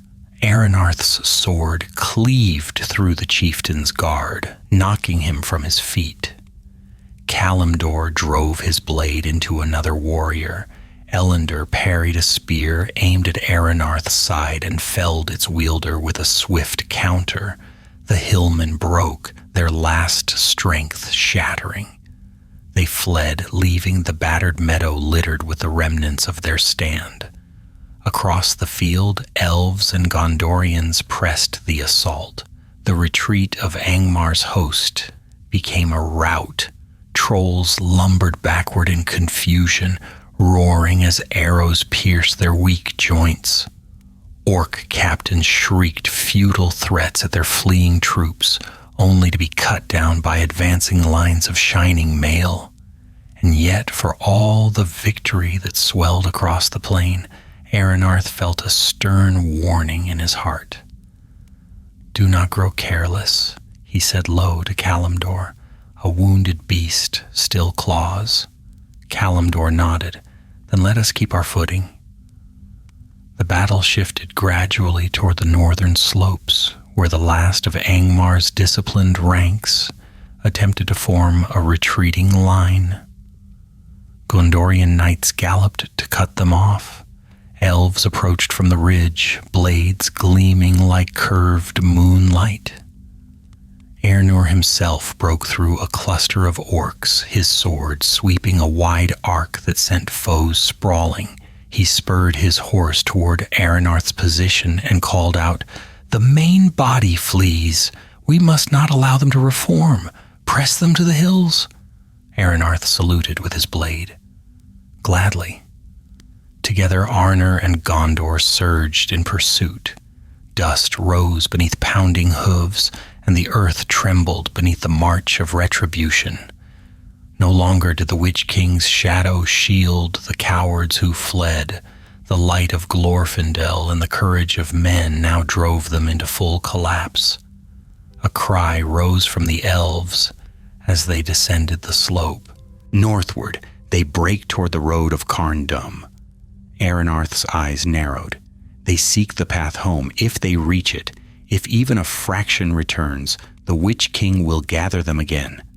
Kalimdor turned to him. "Shall we pursue into the hills?" Aranarth nodded. "We must." "Aernur." The prince reined in his horse near them. "What is it?" "The enemy flees toward the road east. If they reach it, they will regroup at Carndum. We must cut them off before nightfall." Aernur's gaze hardened. "Then let us end Angmar's strength here, once and for all." He lifted his sword. The cry carried across the tumult of the battlefield. "Riders of Gondor, after me!" Glorfindel called his elven riders as well. Swiftly, the last blow must fall before the night returns. Together, 3 swift companies of elves, Dunedain, and Gondorians pursued the broken remnants of Angmar's host. They swept across the fields north of Fornost, where tall grasses whipped beneath the wind and the earth sloped sharply toward the darkened foothills, leading back to Angmar. Aranarth's horse leapt over the churned earth, chasing a knot of orcs, fleeing toward the rising ground. He overtook the slowest and cut them down, then pressed on without slowing. Ahead, the fleeing horde poured into a narrow vale. It was a natural funnel, steep on both sides, treacherous underfoot with loose stones, perfect for a final interception. Glorfindel's voice rose clear. "Aranarth, Aernur, hold them in the vale. We shall strike from above." Aranarth nodded, though Glorfindel was already gone, golden rider flashing up the slope with his company. Aranor formed his knights into 2 sweeping wings. Aranarth placed the Dunedain at the center. "Steady," he said softly as the ground vibrated beneath their horses. "Steady. Wait for the horn." The enemy poured into the funnel. Orcs shoved and trampled one another in panic. Trolls smashed aside smaller creatures in their desperation to escape. Hillmen gasped and stumbled, the valley filled with the harsh, angry cries of a defeated army sensing its doom. A moment later, from the ridge above, Glorfindel's horn blew. Aranarth lifted his sword. Now, the 3 wings closed in like descending falcons. Gondorian knights crashed into the right flank with devastating momentum. Elendor led the Dunedain straight into the center, blades flashing with grim precision, and from the left, the elves descended the slope like a shining wave, spears and swords weaving arcs of pale fire. The trapped host of Angmar shrieked as the vale became a slaughter ground. Trolls swung wildly but could not maneuver. Orcs pushed into each other, unable to form ranks. Hillmen dropped weapons and begged for escape. No mercy came, for too long had Angmar's cruelty darkened the north. Aranarth struck down one foe after another, his arm burning, his breath ragged. But he did not falter. Kalimdor rode at his side, loosing arrows at trolls' eyes, cutting through orc throats with deadly calm. Elendor fought like a man reclaiming his homeland, shouting the ancient battle cries of Arthedain. Aenor's knights drove deep into the mass. "For Gondor," he bellowed, "for the White Tree." The elves' songs lifted over the din, deep, bright chants that filled the vale with strength and fearlessness. Little by little, the host of Angmar collapsed. Minutes stretched into a long, grinding push. Bodies fell, shadows broke, and at last, at long, grueling last, the final knot of orcs scattered, fleeing eastward into the broken stones. None escaped. The riders hunted them down swiftly. A heavy silence settled as the swords grew still. The wind sighed through the vale, carrying away the smoke, the cries, the terror. Angmar's host was shattered, truly shattered. Aranarth sat upon his horse, chest rising and falling as he surveyed the field. He felt the enormity of what lay before him. The broken enemy ranks, the battered yet victorious allies, the faraway towers of Fornost standing against the darkening sky. Kalimdor lowered his bow, voice quiet with awe. "It is done." Aranor rode up beside Aranarth, helm under his arm. His face bore the fierce pride of one who had met doom and driven it back. "The Witch King's armies are no more." Aranarth exhaled, the weight in his heart loosening. Then Arnor may yet see another dawn. But even in the relief of victory, Glorfindel approached with grave purpose in his eyes. "The Witch King has fled," he said, voice low. "He rides eastward toward the wastes beyond Angmar. He is wounded and fears to face the light again." Aranor stiffened. "Then we pursue him." Glorfindel shook his head gently. "No, his time will come, but not by your hand. Mark my words, son of Gondor. No mortal man shall bring him low." A strange silence followed these words. Even the wind paused as though listening. Aranarth bowed his head, humbled by the elf lord's foresight. "Then let him flee," he said quietly. "For today he is broken, and his realm with him." The sun broke through the clouds then, weak and pale, but real. Its light glimmered upon the bloodied armor of allies and shone upon the battered plains. A new day had begun, and the fall of Angmar had truly begun to echo across the north. The sun lingered weakly above the vale, a dim coin of pale gold struggling to pierce the drifting clouds. It cast long shadows across the field where Angmar's host had been broken at last, shadows that stretched over silent bodies, shattered shields, and the trampled remnants of war. Yet amid that grim stillness there rose something new, something the North had not felt in many years. Hope. It came quietly at first, like a breath after long drowning. Soldiers who moments before had battled for their lives now looked around in disbelief at the sight of the enemy's ruin. Gondorian knights lowered their spears. Elven riders sheathed their glowing blades. Dunedain leaned upon weary horses, bloodied but standing tall. Aranarth reined in his mount and surveyed the scene with slow, steady breaths. Dirt streaked his face, and blood stained his sleeve, but he sat straight with the bearing of a commander who had led his people through darkness and found the other side. Kalimdor approached him, wiping a streak of grime from his cheek. "The last pockets of resistance have fallen," he said. "None remain who still bear arms against us." Aranarth gave a faint nod, though his eyes remained fixed on the distant horizon.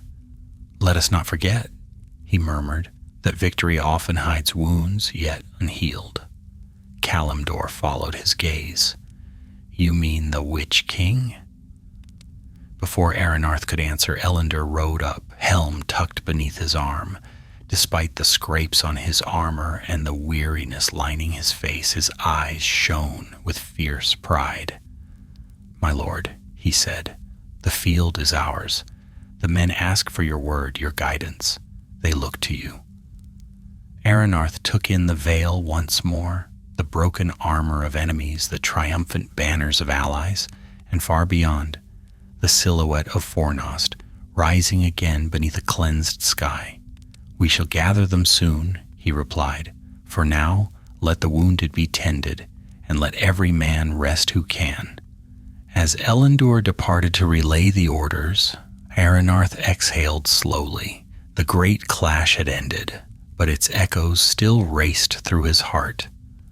A soft footstep approached. He turned to see Glorfindel standing nearby, his golden hair untouched by battle's grime, though his armor bore dents and his spear's once bright glow had dimmed. "You fought bravely, son of Arnor," the elf lord said. "Your father would be proud." Aranarth inclined his head with humility. "We stood only because allies stood beside us. Without the might of Gondor, without the strength of Lindon, without you, the Witch King would have crushed us." Glorfindel's eyes, though calm, held a distant sorrow. "Do not diminish your part, Aranarth. Arnor's heart beat strong today, even in brokenness." He turned then, looking eastward where the land sloped toward the distant wilds of Angmar. A cold wind drifted from that direction, though faint and weak now, like the last dying breath of a storm. "The Witch King flees," Glorfindel said. "His power is shaken, but not yet ended. He will slink back to the shadows, nursing his wound. But mark this well, never again shall he trouble these lands until darker times rise far in the south." Aranarth shivered, though not from the wind. "And we cannot pursue him." "No mortal may," Glorfindel repeated softly. "His fate lies beyond this age." They stood in quiet for a moment, watching the restless sky. Then Glorfindel placed a hand upon Aranarth's shoulder. "Fornost stands because you rode when hope was thin. Do not forget that." With that, the elf lord returned to his riders, leaving Aranarth with thoughts heavy yet strangely lifted. Activity soon filled the vale. Gondorian captains organized the prisoners, what few there were. Elven healers moved among the wounded, singing soft, ancient songs that eased both pain and fear. Dunedain searched the field for their fallen, gathering them with reverence. Aranarth dismounted to join them. He knelt beside each body they found, offering quiet words. Many were men he knew, friends who had shared long, bitter years defending the broken north. Each loss weighed upon him, but none so heavily as when he reached the form of a young rider, barely past his first beard. The boy's sword lay beside him, blade chipped from desperate use. A hush fell over Aranarth. Kalimdor stepped close. "He served bravely," Kalimdor murmured. "He should have lived to see peace," Aranarth replied softly. Kalimdor bowed his head. "Peace comes seldom when kingdoms struggle for their last breath." Aranarth looked toward Fornost, yet perhaps that breath need not be the last. The words lingered. As the sun dipped low, Aranor summoned the commanders to a council upon a rise overlooking the vale. Torches flickered in the wind. The hillside glowed with warm light against the creeping dusk. Aranarth climbed the slope and joined Eärnur, Glorfindel, Amlior, Captain Elendur, and several of Gondor's chief officers. The air carried the quiet murmur of exhausted soldiers settling for the night. Eärnur spoke first, his voice steady despite the strain of battle. "Angmar's army is broken, their power is scattered, but we must confirm the state of Fornost and ensure its gates are secured." Elendur nodded. "My scouts report that the city has taken no further damage. Our forces within held strong. They await your orders, my lord Aranarth." Aranarth inclined his head. "We shall return to the city at dawn, ensure all threats are removed, and tend to the wounded." Amlior spoke then, his voice calm as starlight. "Know this, the Witch King's hold over the north is no more. His fortress at Carndum will not endure without its master's presence. Angmar will crumble like frost in spring." Eärnur added, "Gondor will send a force to ensure the ruins are cleared. The northern realm shall no longer suffer the shadow of that cursed throne." Aranarth listened in silence, absorbing the weight of the words. For years uncounted, Arnor had withstood Angmar's cruelty, quietly, desperately, often unnoticed by the wider world. Now at last its tormentor was broken. Glorfindel placed his hand over his heart. "Victory is ours, but grief follows close behind. Let us honor both." All lifted their heads in solemn assent. As the council dispersed, Eärnur approached Aranarth privately. His expression softened, a rare sight in the stern prince. "You have the bearing of a king," he said quietly. "When you ride into Fornost tomorrow, your people will see more than a commander." Aranarth looked away, eyes troubled. "A king of ruins." "A king of survivors," Eärnur corrected. "Arnor may be diminished, but it is not dead. Its lineage endures in you." Aranarth did not answer at once. When he did, his voice was quiet but resolute. "Then I shall bear what remains for my father, for my people." "For the north," Eärnur said, clasping his arm. The two parted. Night settled fully over the vale. Stars emerged through thinning clouds, faint, scattered glimmers like memories of a forgotten age. Aranarth walked among the resting soldiers.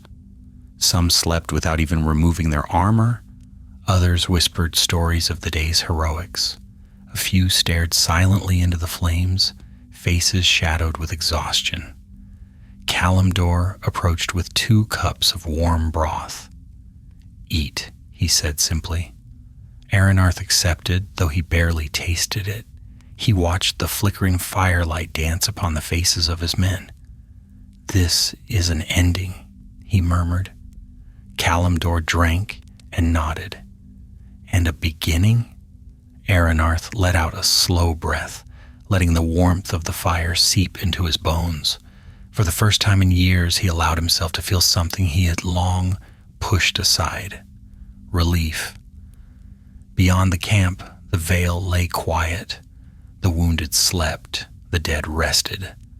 The armies of Angmar lay scattered like leaves before winter's end. Tomorrow Fornost would rise again beneath the dawn. And Arnor, though no longer a kingdom of walls and crowns, would endure through the hearts of its people. The Witch King's defeat was not merely a victory of war. It was the first breath of a new age. Dawn crept slowly over the North Downs, a pale glow spreading across the horizon like a weary but enduring promise. The vale where Angmar's armies had fallen lay hushed beneath the early light. Frost glimmered on the grass, untouched by bloodshed, now that the night winds had swept away the last whispers of battle. Smoke curled lazily from scattered campfires. Men stirred softly, their movements heavy with exhaustion, yet lightened by the knowledge that the darkest threat to their land had been broken. Aranarth rose before most, as was his habit. The chill bit sharply at his hands as he fastened his cloak, but he welcomed the sting. It reminded him he lived, that the dawn he looked upon was real. He gazed eastward toward the dim silhouette of the misty mountains and breathed the cold air deeply. Kalimdor approached with quiet footsteps. "You did not sleep?" he said, though it was not a question. Aranarth allowed a faint smile. "Sleep is easier once the wounded are tended. How fare our men?" "Better than we dared hope," Kalimdor replied. "Many wounds, but few mortal. The elves worked wonders." "Indeed?" Aranarth looked across the camp, where elven healers still moved with tireless grace. Without them, this field would be far more silent. Kalimdor followed his gaze. "Glorfindel has gathered his riders. They prepare to leave before noon." Aranarth nodded. "He has done more for the North than we can repay. He goes to ensure no remnant of the Witch King's power lingers." They fell into easy silence, watching as the sky blushed with growing light. Soon the horn of Gondor sounded, a clear, confident note that roused the camp. Soldiers began to rise to pack their gear, to tighten saddles and gather their scattered belongings. Aranor himself emerged, helm tucked under his arm, cloak billowing behind him like a banner. He strode toward Aranarth and bowed his head in greeting. "The day rises fair, Aranarth, son of Arvedui." "As fair as the North has seen in many years," Aranarth answered. Aranor surveyed the camp thoughtfully. "Our men stand ready. We march soon to Fornost to restore order and to honor the fallen." Aranarth's expression grew solemn. "A needed task, and one you should lead," Aranor said. "Fornost is yours by right. Its people look to you." Aranarth hesitated, his jaw tightening. "My father was king. I am only his son." Aranor studied him for a moment. "A king is one who bears his people's burdens. That you have done." Aranarth did not answer immediately, but something in his face shifted, a hint of resolve solidifying beneath the weight of grief and duty. He inclined his head. "Then I shall ride with you. Let the city see that Arnor endures." Aranor smiled, a brief, rare warmth. "Well said." The march to Fornost was solemn. Aranarth rode at the head beside Aranor and Glorfindel. Behind them came the combined companies of Gondor, Dunedain, and Elves, an alliance seldom seen, a reminder that even in times of ruin, the free peoples could stand as one. Fornost rose steadily into view as they approached, its ancient walls battered yet still proud, its towers weathered but unbowed. The morning sun touched its stones with gentle gold, softening scars of war and age. At the gate, the defenders awaited, those who had held the city through siege and despair. They cheered as the host approached, the sound echoing against the old stones like the return of a long-banished spirit. Aranarth felt the weight of their gaze, their hope, their grief, their belief that he carried the memory of the kings who had come before. He straightened in the saddle. The gates opened. Fornost welcomed them home. Inside, the city showed the marks of war, charred beams, shattered masonry, hastily fortified streets. Yet life stirred within its walls. Citizens peered from doorways. Children clung to parents' cloaks, eyes wide. The old bowed their heads in reverence as Glorfindel passed, remembering tales of ancient days. Aranarth dismounted in the central square. Ernur, Glorfindel, and the captains joined him. A hush fell over the gathered crowd. An elder of Fornost stepped forward, bent with age but clear of voice. "Aranarth," he said, "son of our last king, you return not in defeat, but in victory. The shadow that smothered our land is broken. Speak to your people." Aranarth felt the eyes of Fornost upon him, his people wounded but unbroken. He stepped forward. "My people," he began, his voice steady though his heart pounded with the weight of centuries. "Too long have we lived under the shadow of Angmar. Too long have we watched our brothers fall and our lands burn. But today, that shadow is cast down." A murmur rose, warm and quiet. Fornost stands, Arnor stands, not as the great kingdom it once was, with high walls stretching across the north, but as a people who refused to yield. He paused, letting the truth settle. "Our strength lies not in stone or crown, but in the hearts of those who endure. I cannot take my father's throne, for that line is ended, but I will bear his legacy. As long as the Dunedain live, Arnor lives." A cheer rose, soft at first, then swelling like a growing tide. Aranarth lifted a hand. "I will not be king, not while our realm lies scattered, but I will lead the Dunedain as their chieftain to guard these lands and guide our people through the long years ahead." Ernur bowed deeply to him. Glorfindel inclined his head in respect. Kalimdor smiled quietly, pride shining in his eyes.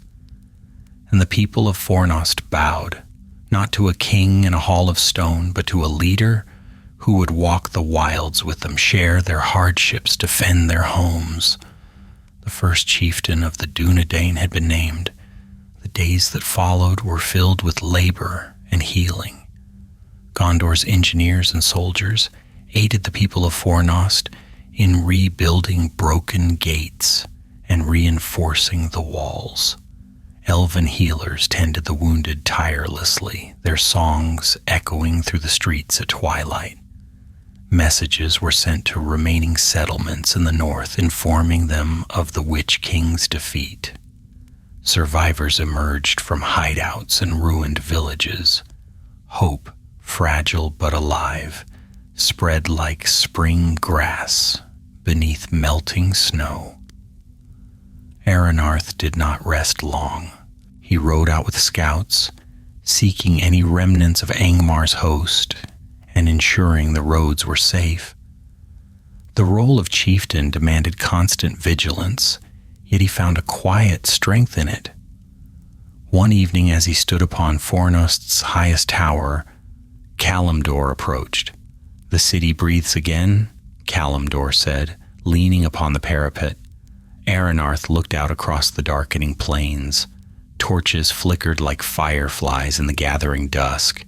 "It does," he replied, "though Arnor will never be as it was." Kalimdor smiled faintly. "Few things endure unchanged. Even the stars shift. But what remains can still shine." Aranarth exhaled, the burdens of the future heavy but not unbearable.